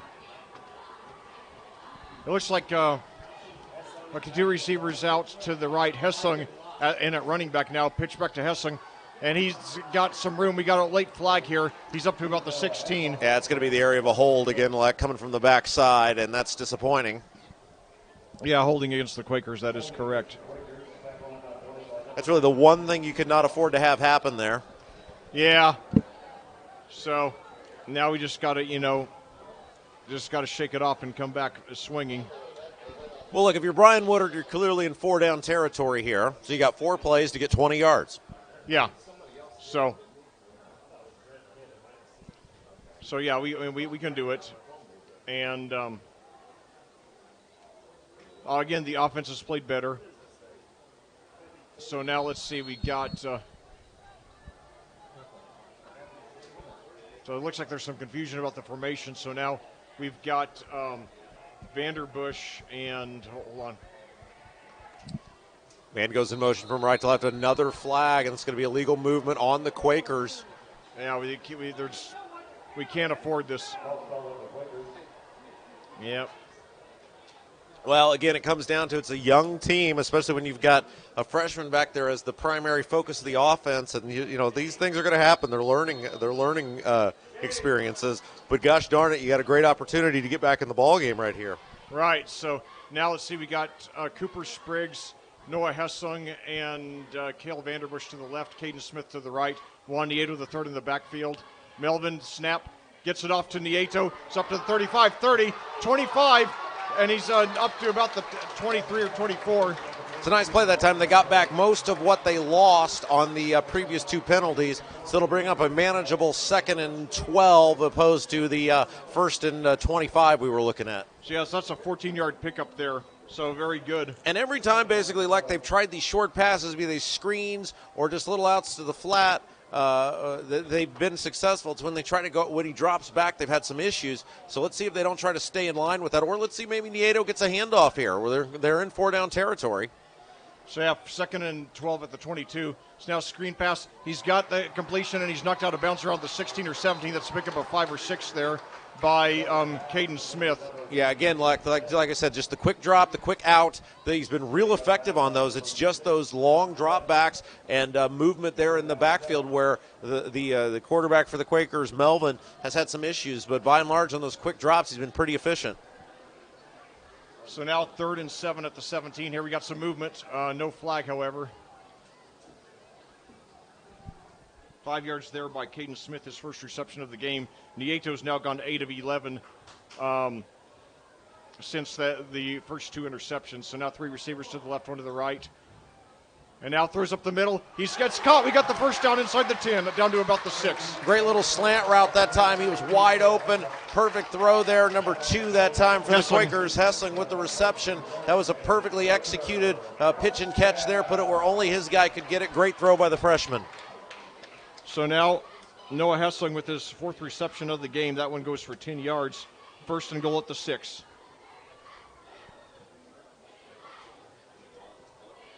So Melvin, no monster plays, but he has recovered. He's starting to recover from those 2 interceptions. So 3 receivers to the left, now 1 to the right. Nieto, the running back, screen pass over to the right side, touchdown! Yeah, got a man wide open. Great pitch and catch into the corner. That was number 3 that time. Caden Smith. Yeah, great job. The great execution, great route running that time to create separation. And Smith with the reception. And don't look now, Leck, but with 10 minutes and 30 seconds left to go in the 3rd quarter, Plainfield has made it a 19-6 affair. Chance to cut it to 12. Yes, indeed. So certainly, it's not over yet. And that's the first score in the game since the 1st quarter. And now extra point, Marcos Rivera, the holder. It's high snap, but he gets it down. The kick is up, and it is good. So with 10:31 to go here in the 1st quarter in this 3rd quarter at Plainfield, your Quakers getting back in it. They trail Tri-West 19-7. Yeah, nice kick there that was Hayden, 95, the kicker. Put it right through the middle. And boy, like Coach Woodard and I were talking about this on the coaches show this week. Plainfield's been blessed with some great kickers over the years, man. I mean, they've had some phenomenal kickers and punters. And you see right now where Tri-West has the 2 missed extra points and Plainfield has 1 made, how it's a 12-point game because of that. Oh, yeah, and of course, I remember, the first 5 years that I was here, they had the Hagee brothers, first Morgan, then John, both of whom went on to Ball State. And Morgan in particular was a standout. He was one of the top kickers in the country for 4 years in college football. And so it was really odd for me when I was calling somebody other than a Hagee. But then Harris Nichols last year as a senior is really good. Got a 50-yarder to win that Tri-West game. So now kicking off for the Ian Keck here. That's E-A-N, not I-A-N. And high kick fielded at about the 18, right up to the 20, 25, 30.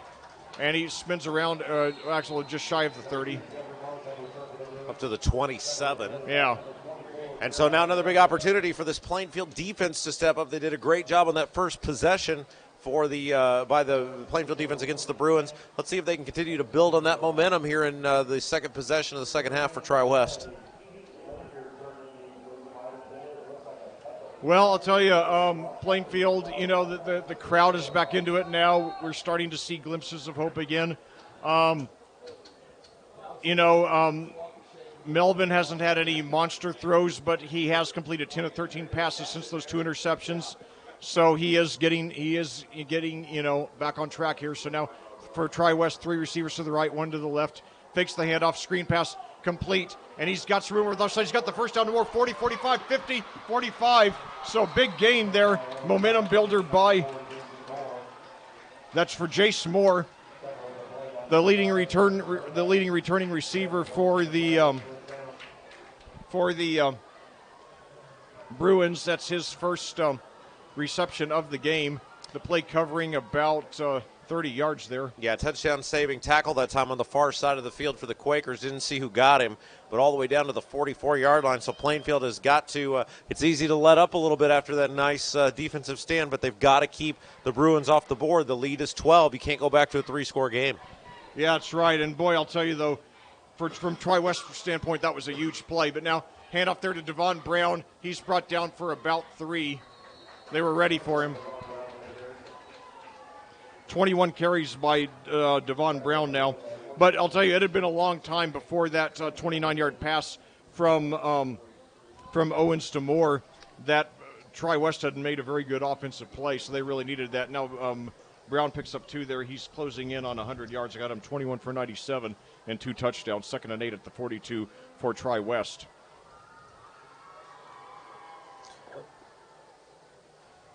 Yeah, let's see. They went with a heavy dose of Brown after getting off to that big lead. They've gone away from him a little bit. They went to him last time. Let's see what happens here with that split back formation. So another handoff, but this time he's going to be close to the first down. It was Deponette. Yeah, with his 3rd carry of the game. Yeah, he's a big load. He's tough to bring down when he gets a full head of steam. That split back formation has been pretty effective for Tri-West throughout the ball game. It's 3rd down and about a yard from the 35. Obviously, you would think it's 4-down territory here, depending what happens on this play. But Plainfield football, man, they need the defense to step up and get off the field. Yeah. Even a field goal wouldn't be a killer. It would still be a 2-possession game, but really we gotta do our best to allow no points here. So now Tri-West, 2 running backs. Now the handoff. We stopped him. We stopped him. Oh, what a big hit they did. It was the quick give to Deponette, and he tried to spin out. He got hit at the initial line of scrimmage. It went right up the center and tried to spin out of it to the right side. Great job of gang tackling there by the Quakers, and they were able to keep him out of the well away from the first down. He, in fact, lost a yard, so it'll bring up 4th down and 2 from the 36-yard line. And let's see if Plainfield's got one more big play in him. Hope so. 8:22 to go and counting. How does Brown not end up with the ball here? Yeah, they could go for a trick, but we'll see. Snap. Give us to Brown. Cuts it back. It's going to be close. I think he leans forward. I think he got it on the lean. He is. Yeah, he's going to be past the 35, down to about the 33. Everybody in the building knew who was getting the ball, and just unfortunately that time, a little bit too much of a push for that Plainfield by that Tri-West line against Plainfield. Well, by my count, that moves Brown to 100 yards on the game on 22 carries, 2 touchdowns. And now 7:53 to go. Tri-West obviously wanting to milk as much of the clock as they can. Still with a 2-possession lead here, so 2 receivers to the left, 1 to the right. Owens goes in shotgun. Takes snap, drops back, and he's swarmed. He's almost loses his balance. He gets rid of it. I think it could be intentional grounding. Boy, how could that not be? There was no one even close, but I don't see a flag. Oh, there it is. Okay, yeah. Good. All right. Yeah, there was no one even close. I mean, he was outside the pocket, but there was no one even close, and I don't think that ball got back to the line of scrimmage either, Leck. I don't think it did either, no. Yeah, that's absolutely the right call. Yeah, I mean, I don't think he was within 15 feet of. Yeah, intentional grounding. Yeah. So that's going to be a huge loss because he was. What is that? That's the spot of the foul plus 5 yards. Oh, plus 5. Okay. Yes. Well, all the better. So he was. They're going to move him all the way back to the 50 because he was way back there at the 45 when he was rolling. That's just a terrible play that time by the Tri-West quarterback. You've got to get rid of that ball, make it an incomplete pass. Oh yeah, absolutely. And Plainfield, lucky that time. Let's see if they can, and it's a loss of down, too. So it's spot of the foul, 5 yards, loss of down. So 2nd and 27 at the 50. Now, huge break for the Quakers after giving up that 4th and 2. 7:35 to go in the third quarter. Two running backs, 1 receiver to the right. Now fakes the handoff, and now he almost got another sack and an incomplete pass, so 3rd and 27. Great job by the Plainfield secondary that time, number 2 on the far side of the field for Tri-West, the intended receiver. That's Jeffrey Marsh Jr., but he was nowhere to go with it. Good job by the Plainfield secondary. All right, now if you're Plainfield, no penalties. Yeah, just don't give up the big play. It's fine if you let Brown have 6 or 7 yards. And really, if you're Plainfield, if you can get off the field here, you're right back in this ball game. Oh, yeah. We got the momentum. Melvin is starting to hit his stride on offense. He's completed 10 of 13 passes since the two first quarter interceptions that started the game. So 3 receivers to the right, 1 to the left. You don't normally, and now we got a flag here. You know, it's interesting, Leck, delay a game on Tri-West. Tri-West was so effective running the ball, especially with Brown, in that first half, and it seems like they've kind of gone away from it here on these first 2 possessions of the second half. Yeah, well, I think the thing is that, Tri-West Plainfield in the second quarter really started to they started to find Brown's number. They really started shutting him down for, 1-2 yard gains and even, at least 1 loss and 1 tackle for no gain. So 3 receivers to the right, 1 to the left. Now fakes the handoff, screen pass out to the right, and did he catch it? Does that count as they're counting as incomplete? Yeah, incomplete pass. They ran a screen. Anderson, nice job getting a hand in that time. It fell to the floor. A couple of Quakers were around it, but the ball was just too close to the ground before they could pick it out. So it'll be 4th down, and the Tri-West Bruins will be forced to punt the football. Yeah, so hopefully we'll get a block here, but at the very least just get a touchdown. And certainly we're starting to get the momentum here. And Melvin, his progress has been quiet because he's, hasn't made any massive completions. But again, he's completed 10 of his last. He's overcome the two interceptions with going 10 of 13 since then. It's a bad kick. It's high. Very short, though. It hits. It takes a sideways bounce, and it'll be down at the 29-yard line. So given the fact that Tri-West was charging inside the 40 but about 5 minutes ago, this is a great result for Plainfield. They'll get the ball back at the 29.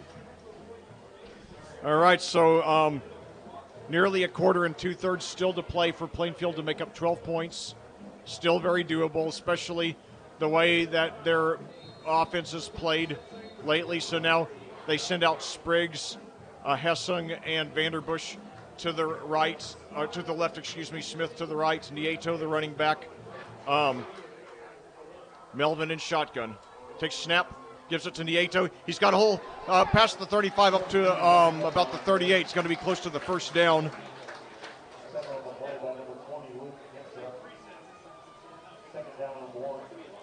So 9 yards up the 9 yards on that rush by Juan Nieto the third. He's 8 for 33 now. So 2nd and 1 now at the 38. Now a handoff to Nieto again. He doesn't get much, but he does get the first down and maybe one more. It's enough to move the chains, and that's all that matters, Leck. That's right. So that is a gain of about 2 there. So 6:47 to go. The Plainfield with the ball, 1st and 10 at their own 40.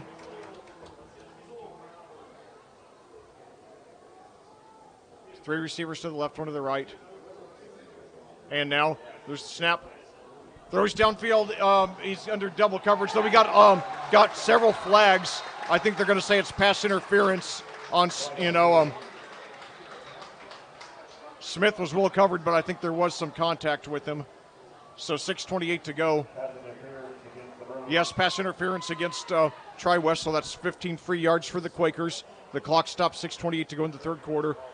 Tri-West 19, Plainfield 7. The Quakers do have the momentum, though. So let's see where they mark it. The Quakers committed turnovers in their own territory on their first 3 possessions. Tri-West responded with 3 touchdowns, but Plainfield's now coming back. So now 3 receivers to the left, 1 to the right. Nieto, the running back. Melvin in shotgun. Takes a snap. Drops back. Throws up the middle. And it's just a little too high. Vanderbush, the intended receiver. 2nd and 10 at the Tri-West 45. 6:17 to go.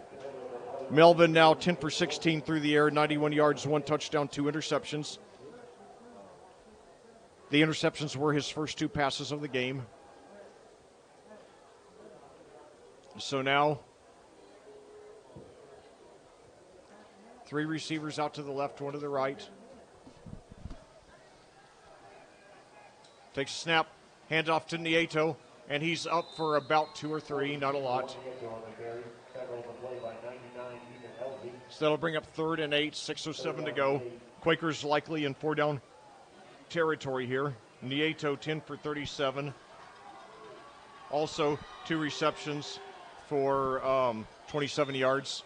Yeah, you got to be careful here with the football, and Yeah. you're in 4-down territory. So whatever play you think is your best play to get yards, that's what you should be doing. So now 2 receivers to each side. Melvin takes it. He's close to. He didn't get rid of it, and that is so. Melvin sacked.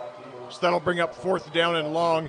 And I'll tell you, that is one thing that they've got to work with Melvin on. He's mature far beyond his years, but he does need to improve in getting rid of the football when necessary, as it was there. So a 3-yard loss there by Melvin. I'm sorry, but not Nato. I mean Melvin. Melvin, sorry. So they are going to punt the football now. But again, Yeah. Leck, you can't stress this enough. Much better to go down, keep the ball, punt it away, than risk a turnover. So hopefully get it, Tri-West deep in their territory, bounces inside. Now a big Plainfield bounce, and Tri-West takes it, and he's brought down about the spot of the reception, about the 10. So, Melvin, his big Achilles heel so far, he doesn't get rid of the ball, when he's under pressure soon enough. That's one thing he needs to improve. It's only his 2nd game. He's 14 years old. We got him back for 3 more years, so he's going to be... He could be the best in school history by the time he's done. That's staggering. He's 14 years old. Yeah. Yeah. And, already good size at 6'3", 180. Good quarterback size. So now the Bruins line up 2 receivers to each side, 1 running back. And now handoff, and he's brought down for a gain of about 1 or 2.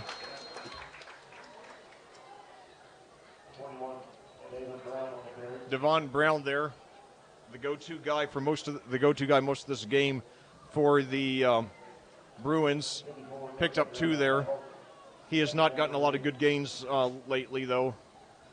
The Quakers have done a good job clamping down on him. He did get 2 touchdowns in the first quarter, so they give him another yard now. So 2nd and 3 at the second and 7 at the 11 for the Bruins. Plainfield trying to, get the ball back without giving up any more points. Fake the handoff. Screen pass now over to the right side. He's got the 1st down and more, up to about the 20. Yeah, got a nice hole after the catch there. Got some blocking on the far side of the field and was able to pick up the 1st down. So, that's Covey for a 10-yard reception there.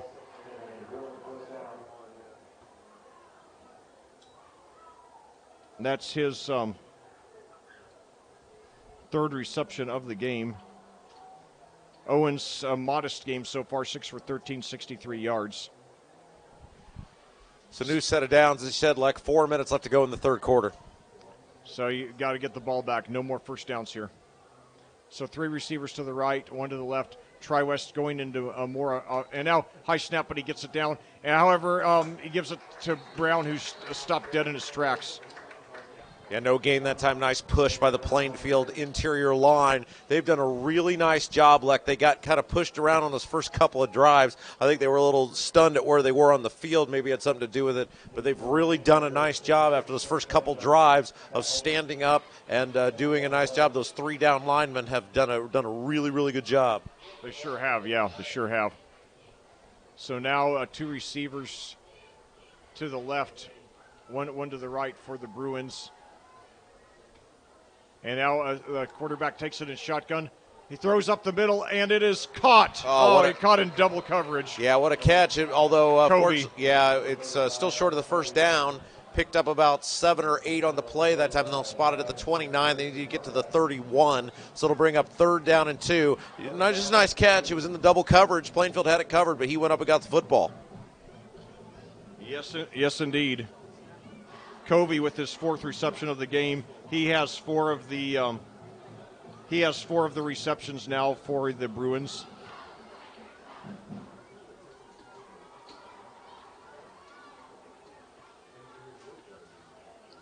So now, Oh, he's hit. Boy, what a job by Deponette. He was hit right at the line of scrimmage and hopped up. They hit him low. He's just a load to take down, kept his legs going, and was able to pick up that first down. yeah, indeed. I mean, Deponette, good size at 6'2", 220. He is a senior, and his size, he's useful in certain situations. So I think that he's got a shot to get some college interest. He's good as it when you need a battering ram. Of course, you don't see a lot of. Of course, I remember when I was a kid, you still see a lot of fullbacks in the NFL. You don't see much of that anymore. But anyway, pitch back now, and he's tripped up in the backfield. Great job that time, 21. Yeah, that was Brown. Landon Clements coming over there to get him on the far side of the field. That could have been a big play, but he was able to trip him up, and it resulted, I think he may have even lost a yard on the play. Was that Brown on the carry again? That was Brown on the carry, yeah. Lost at least a yard there, back to the 37. So, yeah, we've started to really pick up Brown's number since about early to midway through the second quarter. So 2nd and 11, so 1:20 to go.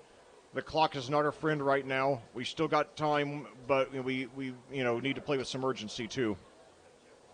And there's the give to Deponette. He's been the most effective runner, drives forward. A host of Quakers get him. He's up across the 40, near the 41, maybe the 40. Let's see where they're going to put him at. Boy, are they going to give him forward progress?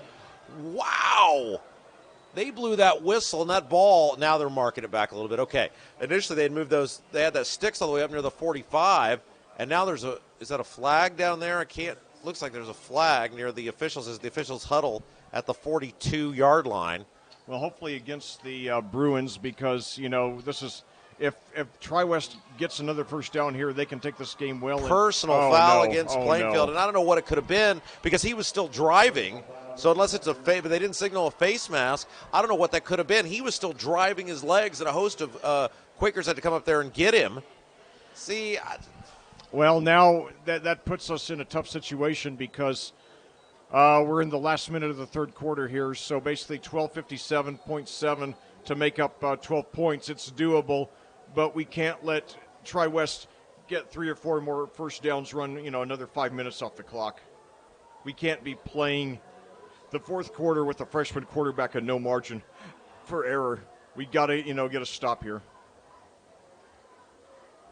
And now we stopped him right at the for a gain of maybe 1.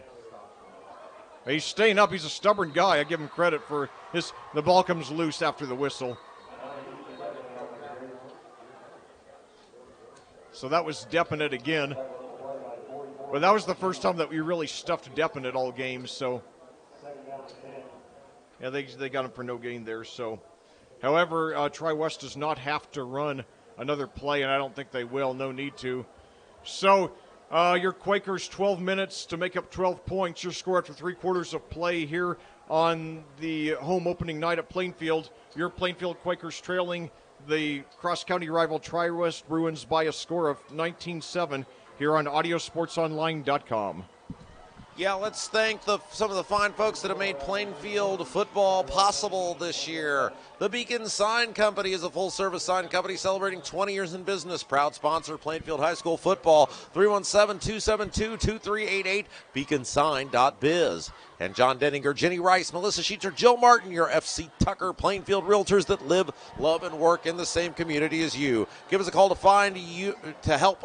Give us a call to help you find your next home or sell your current one. We love our Plainfield community. And Fairway Mortgage. Team Turley offers no money down programs available, and we offer free appraisals to teachers, firemen, police officers, anyone in the medical field, and veterans. 317-789. 317-797. 0615, teamturley.com. That's 317-797-0615. CCB Contracting and Kitchens to room additions or garages. 317-223-8489. ccbcontracting.com.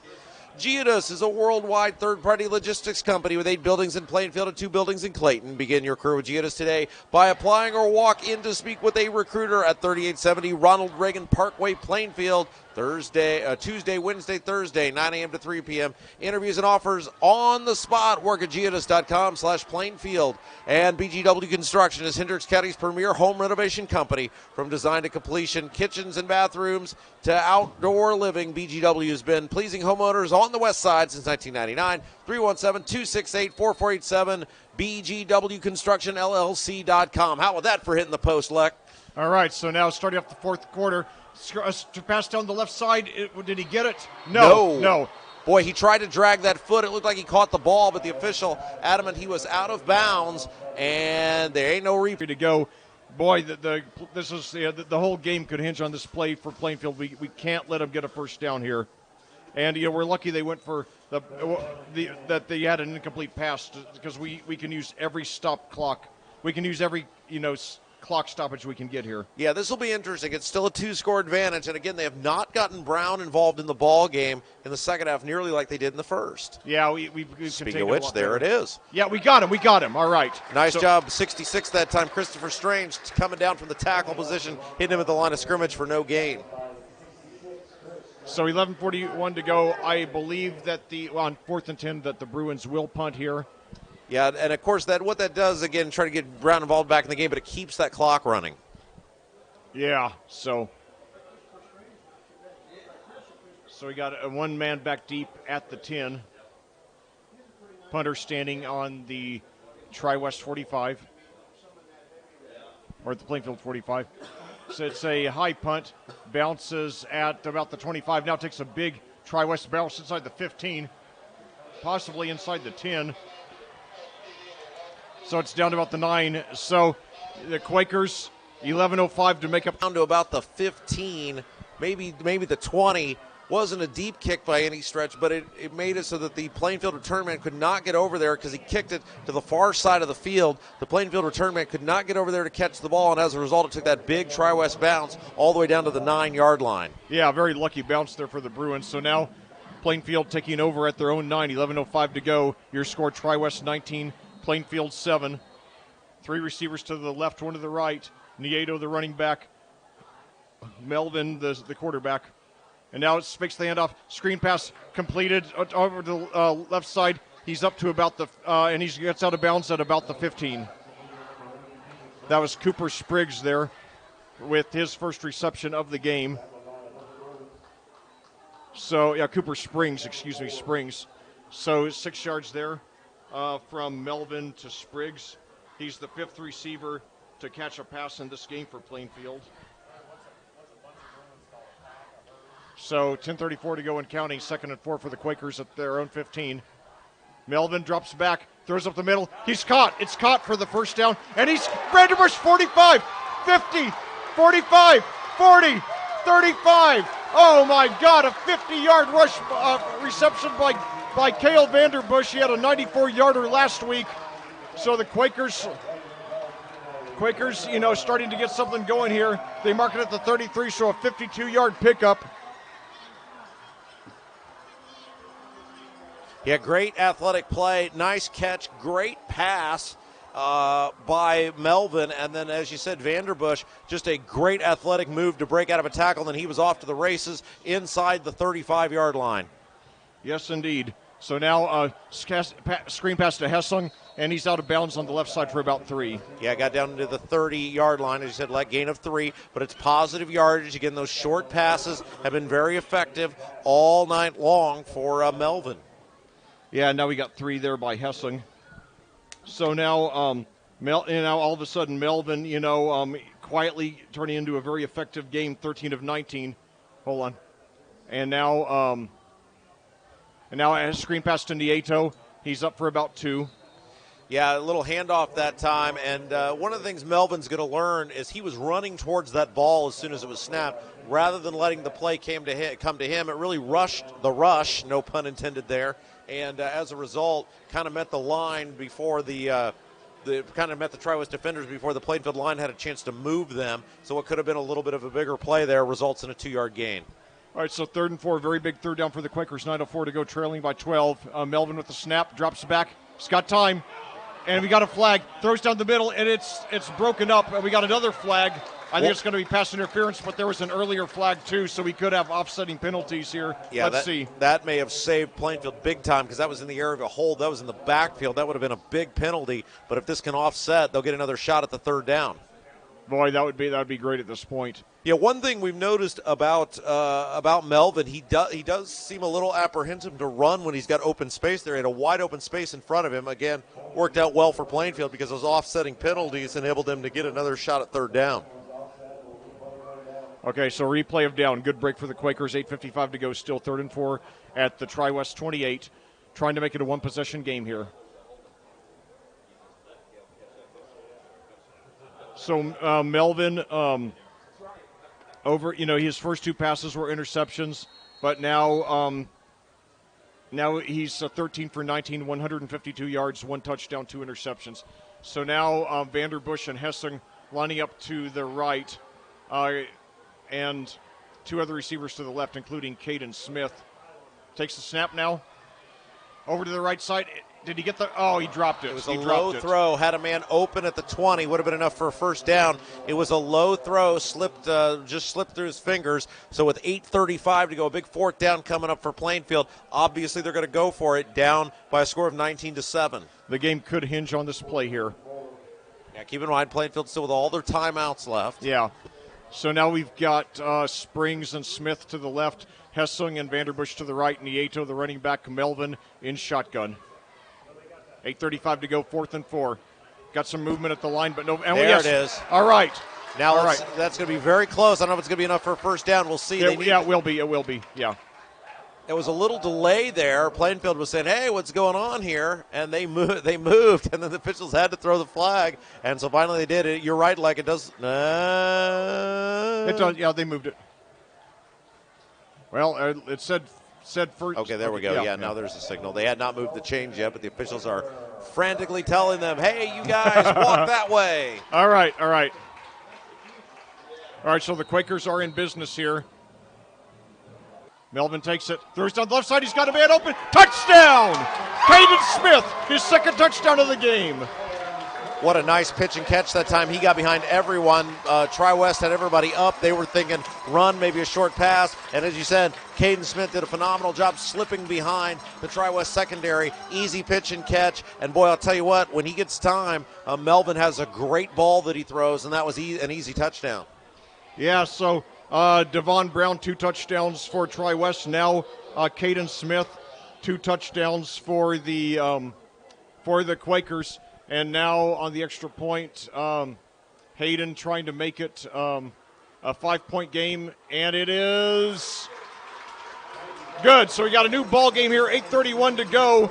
Barn burner of finish coming at you here at Plainfield in the home opener. Tri-West 14, Tri-West 19, Plainfield 14. Yeah, again, I'm Rob Kendall. He's Lex Zorn coming to you live tonight from Plainfield High School, where it's a 19-14 affair. Quakers on the low side of the scoreboard, but they have dominated the second half thus far, 14-0. And I'll tell you what, like, you take away those 2 opening possessions for Plainfield, interceptions deep in their own territory, both resulted in touchdowns. Plainfield has won this football game, and so they got 8:30 left to go. They got to get one more score if they can stop them here defensively. And this crowd, which was quiet early on, is all into it big time.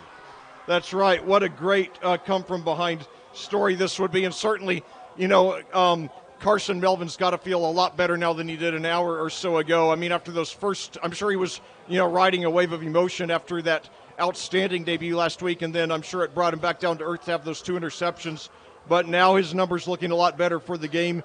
He's completed 14 of 21 passes, 175 yards, now 2 touchdowns and 2 interceptions. So, if you're a freshman and on the season you got 4 touchdowns versus 2 interceptions, you're off to a pretty good start. So, I mean, heck, a lot of seniors don't even have that, So, all right, so 8:31 to go. Your Quakers kicking off. Now the defense just has to make a stop here. Fielded at about the 3, brought up to the 5, to the 10, 15, and he's tripped up. Stopped at about the 16. Great job by the Plainfield kickoff team hustling down there. You can see they got the big spring in their step right now. And again, you'd rather be on the high side of that 19-14 score. But right now, the momentum on the side of the Quakers. Let's see if the defense can step up. Yep. So the defense was put in a thankless position tonight with starting off the field with Tri-West's first three possessions coming off of turnovers in Plainfield territory, but the defense has responded about as well as you could expect them to. They really, you got to give the whole defense a game ball tonight for the way they've played. So first in at the 17 now, one receiver to the left, two to the right, and now fakes the handoff, and we got a quarterback keeper by Owens. He gets up for about 2. Now that time in there, Leck, they had 35. Looked like a direct snap to 35. He was the running back. Oh, that's Covey. Yeah. So they looked like again, all those bodies back there. It looked like the direct snap went to Covey that time. Picked up 3 yards on the play. So second and 7 for the Bruins now. So now 2 receivers to the right, 1 to the left. I believe that Brown is back in there. And now screen pass over to and he drops it. So good break for the Quakers. So you got 3rd and 7. Yeah, he had Covey wide open there in the flat, and he just overshot him. Covey had a hand out there, couldn't rein it in, and it'll bring up a 3rd down and 7 for Plainfield. Clock stop with 7:44 to go in the ball game. All right, so big play. If we can just hold them here and get the ball back, we got plenty of time. We got all 3 timeouts. On the other hand, if they get this first down, they could easily run off, 2 more minutes. We got 7:44 now in a 5-point deficit. 7:44 to go.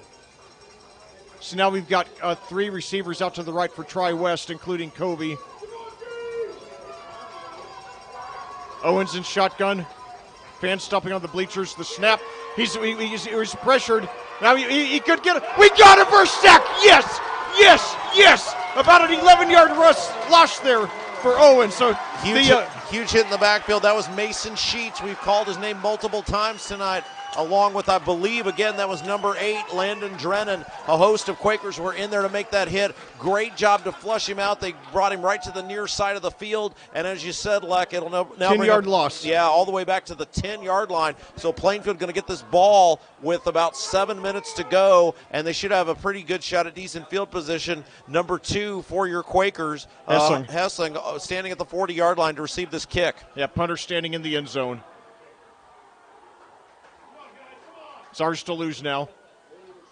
So it's a wobbly kick. It'll spin sideways. Now spins in, takes a Tri-West bounce. That was an odd-looking kick. It went sideways and then took a Tri-West bounce. It'll be down at the 39-yard line. So Plainfield will have it in Tri-West territory. 6 minutes, 45 seconds to go, and a chance to take the lead in the ballgame for the first time tonight. And remember, all we need is the touchdown. We don't even need the conversion. We get the touchdown, we got the lead and all the momentum. And remember, Tri-West has not moved the ball very well here in the second half. Yeah, again, obviously you don't want to look backwards, but you take away those 2 easy scores Tri-West had early on because of interceptions, and this has been a Plainfield-dominated ball game, especially in the second half. And, boy, I'll tell you what, Melvin running out there with a lot of confidence right now. Yeah, certainly he's done a good job shaking up the 2 interceptions. So 3 receivers to the left, 1 to the right. Nieto, the running back, Melvin in shotgun, 6:46 to go. To snap, throws up the middle.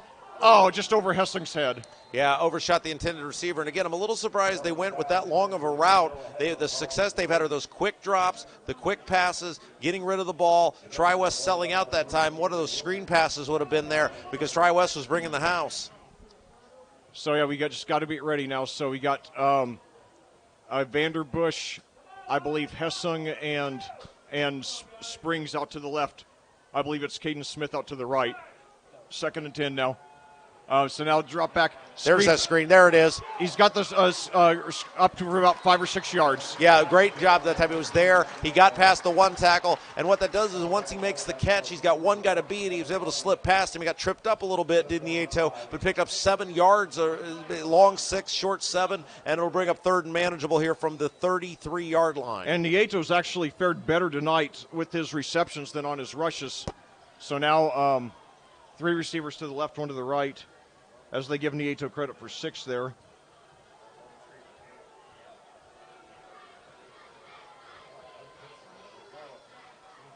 So now, now I'm not sure what was happening. I think it was deflected. Yeah, it was deflected at the line of scrimmage. They were going for that quick little dump route. They had a man set up right there at about the 31 or 32, and I think they were hoping he could make that catch and then turn afterwards. They're going to go for it here on 4th down, probably too long for a field goal. Field goal does help you because a field goal would make it a one-possession game, but it's probably too long for a field goal. It would give you a field goal for 50, the win. Yeah, it'd be 50 from here.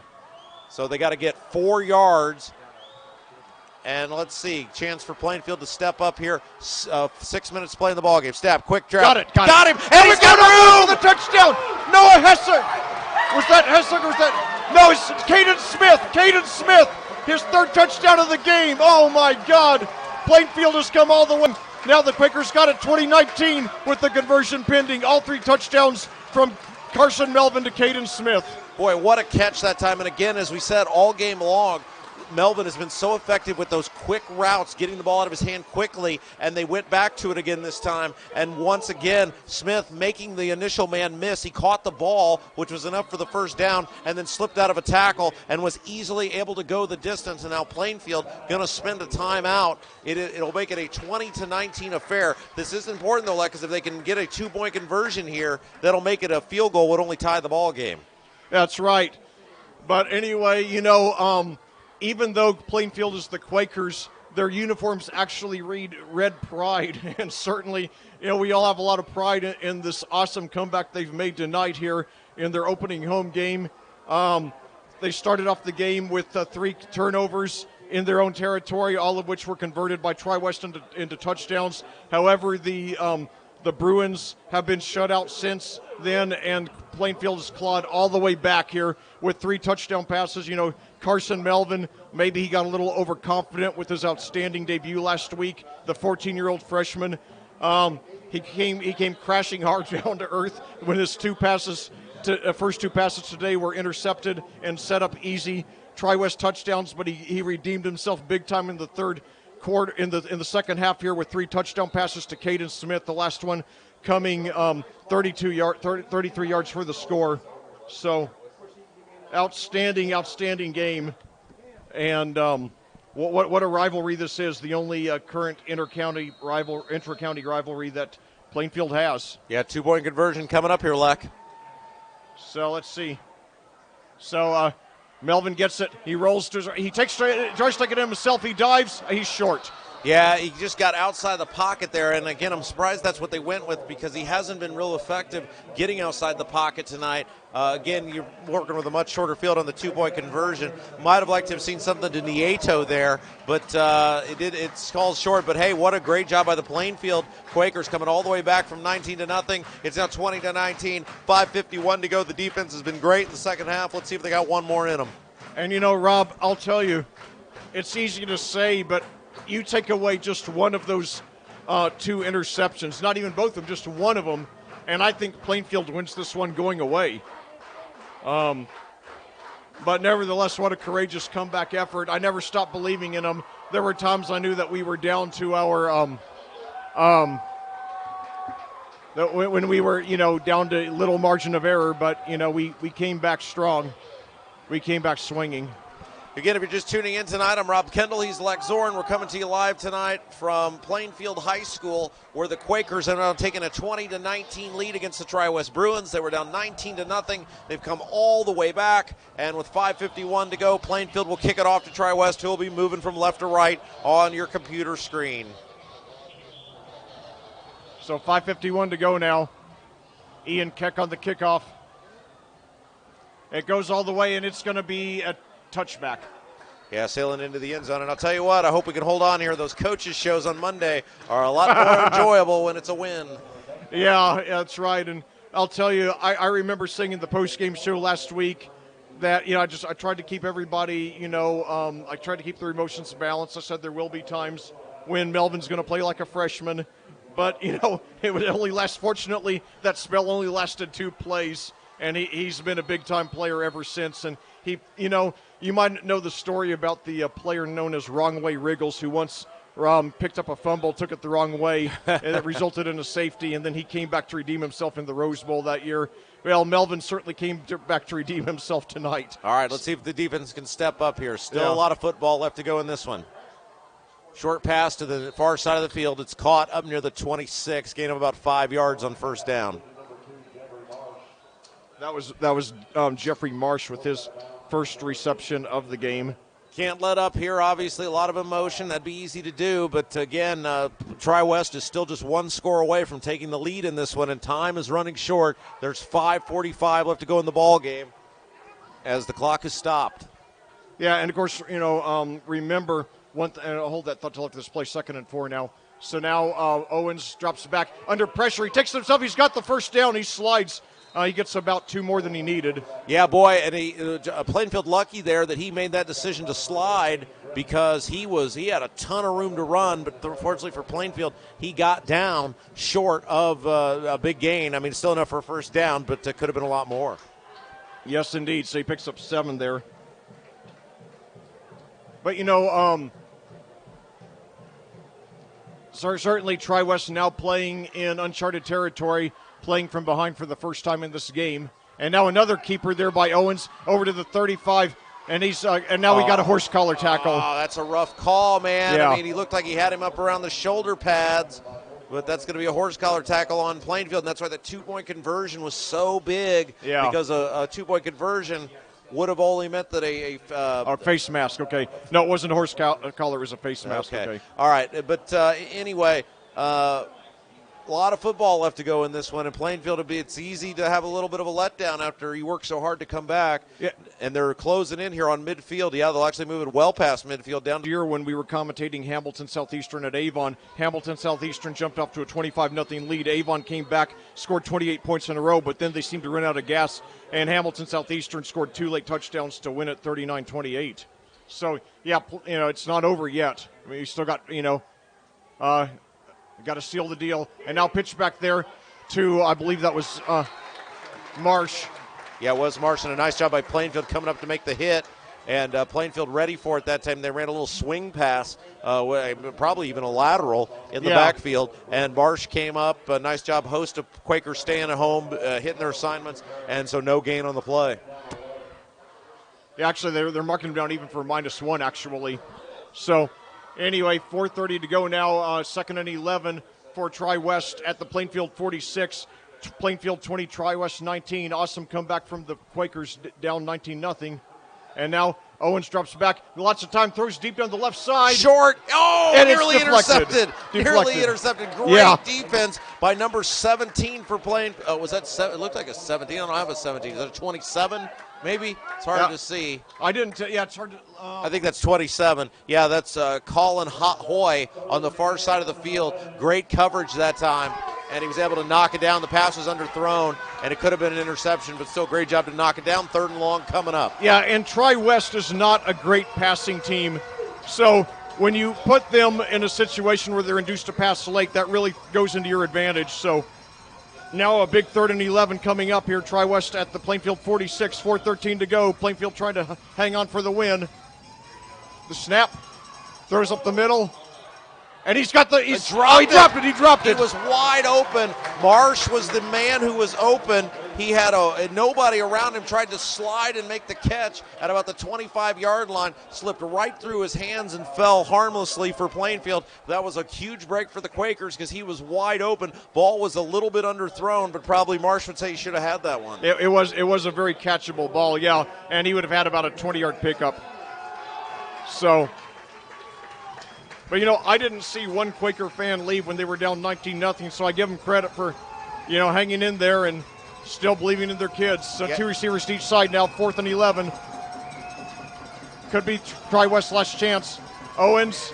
Here they come. He got away from it. He's rolling right side, throws it up, comes back. It's incomplete on the far side of the field, and Plainfield will take over. Plainfield brought the heat. Looked like they brought 11 guys. I know they didn't, but that's what it looked like. And then the quarterback able to get out, get free, had to throw it as he was falling out of bounds, and it came up short on the far side of the field. So Plainfield takes over at their own 46, and even 4 minutes to go. Both teams with 2 timeouts. So the Quakers haven't quite clinched it, but they're certainly in the driver's seat.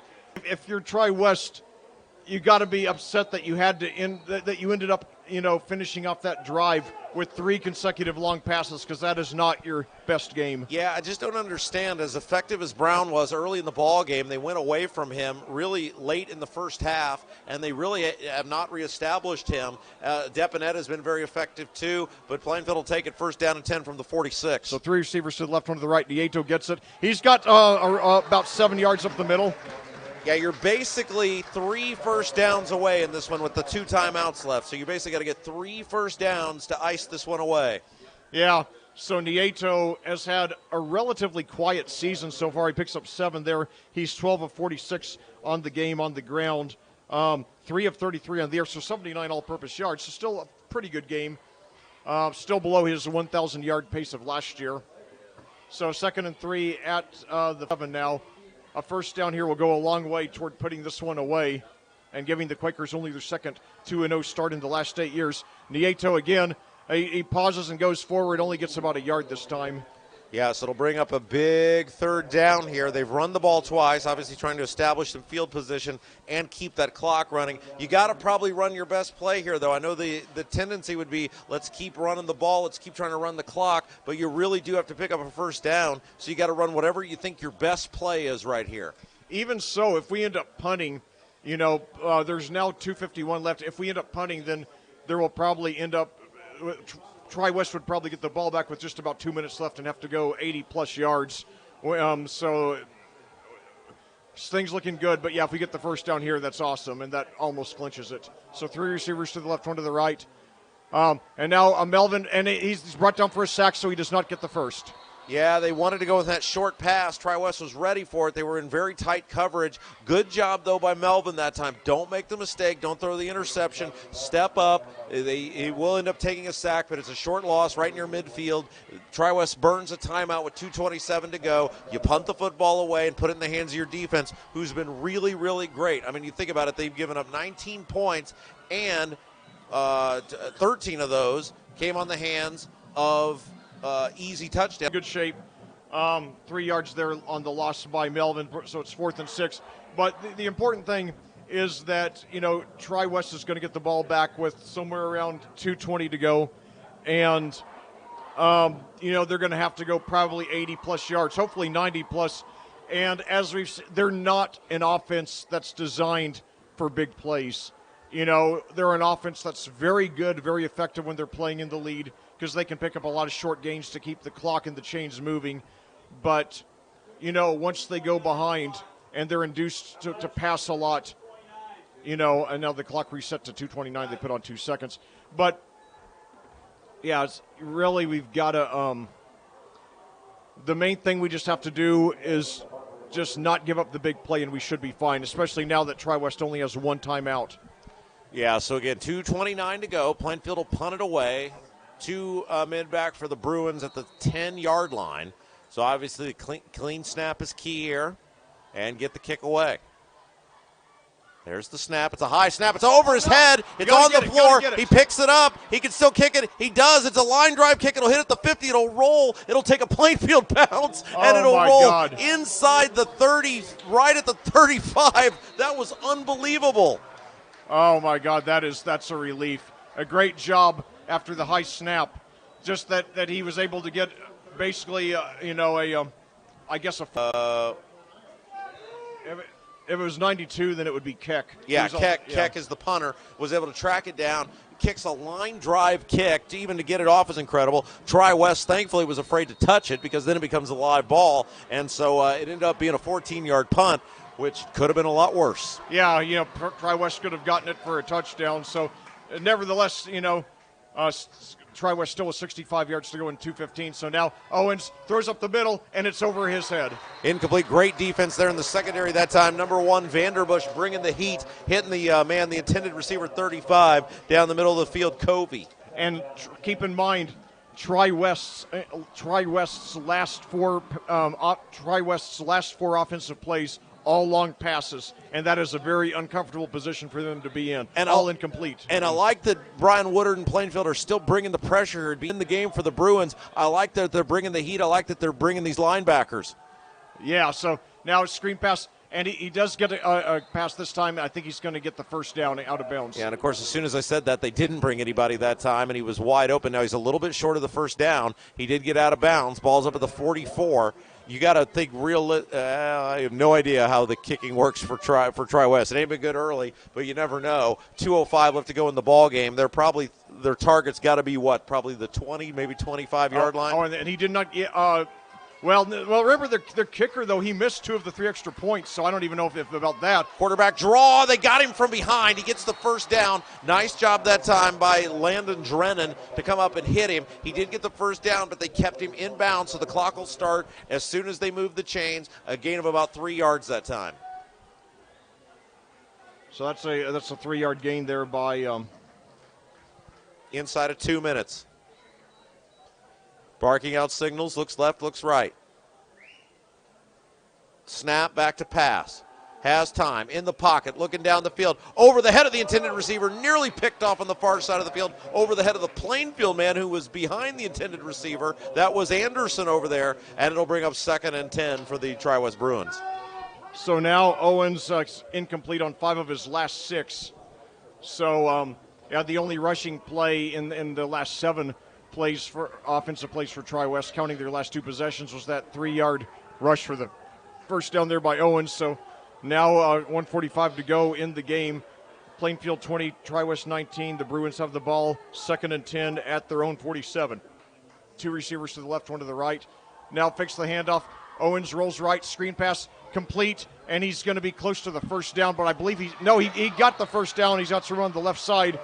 Boy, that was a nice job by Covey. It looked like he was going to be stopped for a gain of about 5. He snaked his way down the sideline, apparently never stepping out of bounds, and as a result was able to pick up the first down and then some, and they are now into Plainfield territory, all the way down inside the 40, in fact, down to the 39-yard line. It's a 14-yard pickup. Yeah, so if you're Brian Woodard here, you maybe got to rethink some strategy because there's a minute 37 left to go in this ball game. They're not in field goal territory yet. So 1st and 10 at the 39 for Tri-West. And remember, hold on. And now it's screen pass. Did he get this one? Oh, boy, he looked like he was juggling it. They're going to give him credit for the catch down to the 35-yard line. So that was more there. If you're Plainfield at this point, you got to get out of any sort of prevent. You got to get into a tight defense because you're really getting close to that magic number. Again, right now it'd be a 52-ish yard field goal. So, I mean, certainly probably not there yet. But if you're Plainfield, not a lot of room for error right now.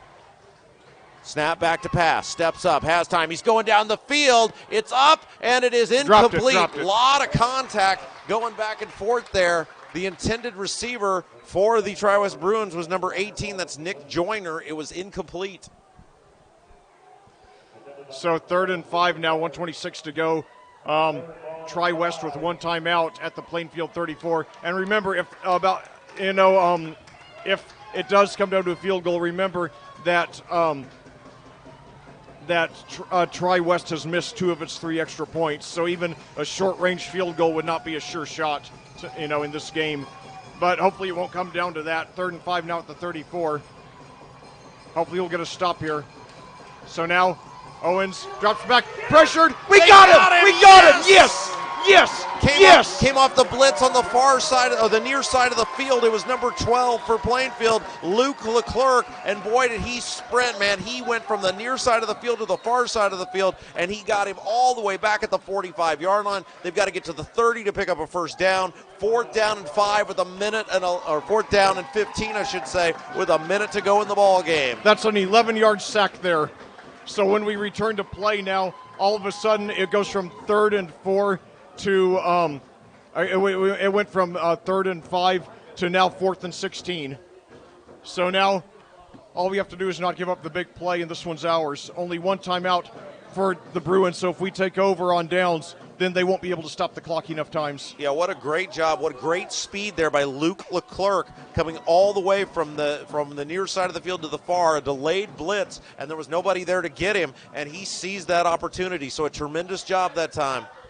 Well, the thing is, when you're not a big play offensive team, the difference between playing from ahead and playing from behind is vast. And we saw that today, you know, when you look at the way that Tri-West played from ahead, which was most of the game, and then the way they played when they got behind, it was night and day. And again, I can't emphasize this enough.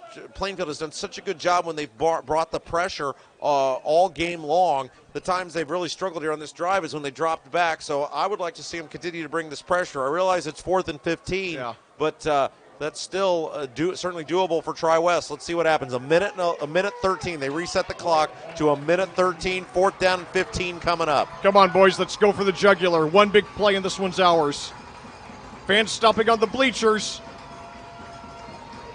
Three receivers to the left, 2 to the right for Tri-West. No running backs. Owens in shotgun. Takes the snap, drops back, pressured, throws deep. And a flag flies late. I think it's going to be pass interference. And he caught the ball anyway. Gosh darn it. Oh, man. Who Number 2, it was Marsh with the reception. Okay, yeah. He went right down the middle of the field. It looked like a Quaker almost got a hand on that ball as it was being released. And, boy, what a big play there for Tri-West. So still time, a minute 5 to go in the ball game. Plainfield still has 2 timeouts left, and now I think we're going to get a steady diet of Mr. Brown. You got to wonder here. Now it's high school football, so it'd still be a 32-ish yard field goal, so by no means a guarantee. Yeah. But you got to wonder maybe Depinet. I think Depinet will be the one who'll get the ball here. Let's see. He's good in short yardage situations. Oh, no, they're going to pass. Back to pass. Go into the end zone. It is in. They ruled it a catch on the far side of the field right at the goal line. And now if you're Plainfield, you got to think, do we let him go with 48 seconds to go? Oh, my God. Boy, threw it right for the corner. That was a nice catch. I think that was 35. We've called his name several times tonight. Kobe, yeah. And let's see what Plainfield can do here because the ball's literally setting at about the 1 yard line. 48 seconds to go. You still have 2 timeouts left, so maybe you let him score here.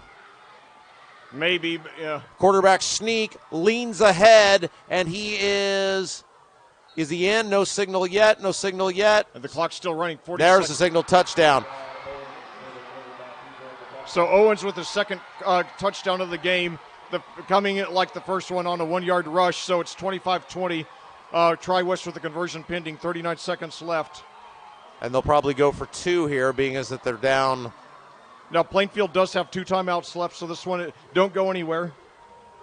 Boy, that's so disappointing, man. Had him in that 4th and long, and just one guy got behind him, unfortunately.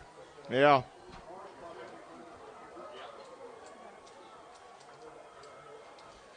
So certainly it would be heartbreaking to lose, you know. But I'll tell you though, I give Tri-West all the credit in the world getting the ball back with about 2:15 or so left on that drive. Of course, remember that penalty, that penalty where they were able to start the drive off on the not the penalty. I'm sorry, the bad snap, on the on the punt, really end up haunting us there. And now the 2-point conversion, we stop them. So a touchdown and we take the lead, but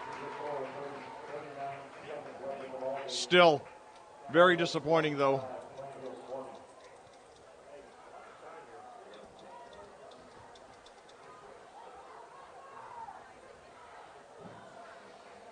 Very disappointing to come back from 19 up down to take the lead and then lose it, but we still have 39 seconds to 2 timeouts, and we do have a high-powered offense, so, don't go anywhere yet. We still got a shot. Well, and it's building blocks on this. Obviously, what started out to be kind of a laugher turned into a tremendous football game. Great resilience by the Plainfield Quakers. Yeah, certainly, and it would be a shame for them to lose it after coming back from 19 down, and especially after having it 4th and 16. Yeah, when it's 4th and 16, you just got to get them off the field. So, if Plainfield does lose, it will be a team loss.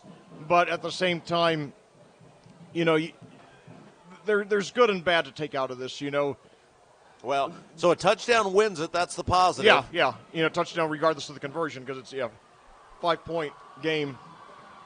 But, yeah, certainly, it's good to know you can come back from that.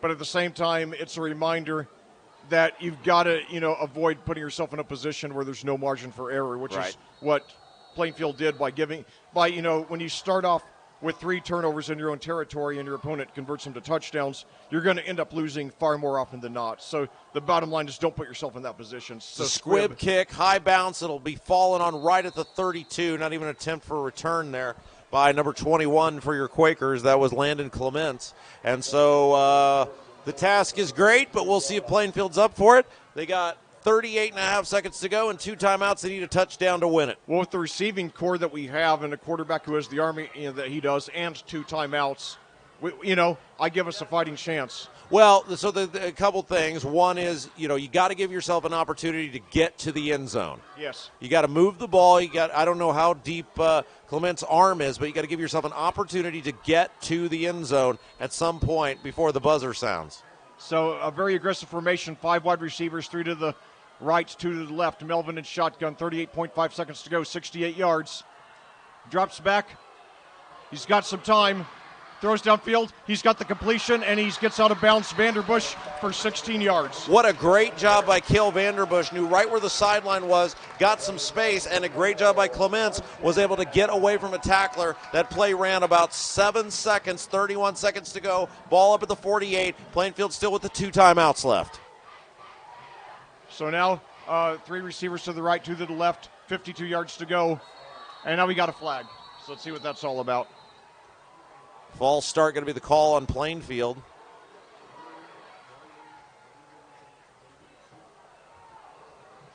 So that'll bring it back 5 yards. So we'll have 29.8 seconds to go, 57 yards. Still 2 timeouts. So, that gives you the freedom to work the whole field. So now we've got Vanderbush and Hessing lined up to the left. 3 receivers out to the right. No running backs. Melvin in shotgun. Takes a snap. Rolls to his right. Throws deep. And I think he caught it out of bounds. Oh, no, they're going to say it was inbounds. Oh, wow, what a tough call. I'm not sure he got the foot down, but it was an interception on the far side of the field. Number 20, Luke Hamstra with the catch. Well, disappointing loss for the Quakers. They should have won it. 3 or 4 plays, killed them tonight. In the immortal words of Jim Mora, we gave them the friggin' game. But there's a lot to be taken out of it. If you're going to have a loss like this, it's better that it's week 2 than in the playoffs. The message you got to learn is to bring your A game, play your A game all 48 minutes, because even 1 or 2 mistakes can come back to kill you in the end, and that's what happened tonight. So Plainfield does have 2 timeouts, but they would need, they still wouldn't be able to stop Tri-West from running out the clock if they don't use a timeout. So, up and down game for the Quakers. Terrible start, outstanding comeback, heartbreaking finish. Your final score here tonight in the home opener at Plainfield.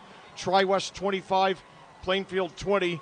Here on AudioSportsOnline.com. In year 5 of the series, Tri-West finally gets their first win.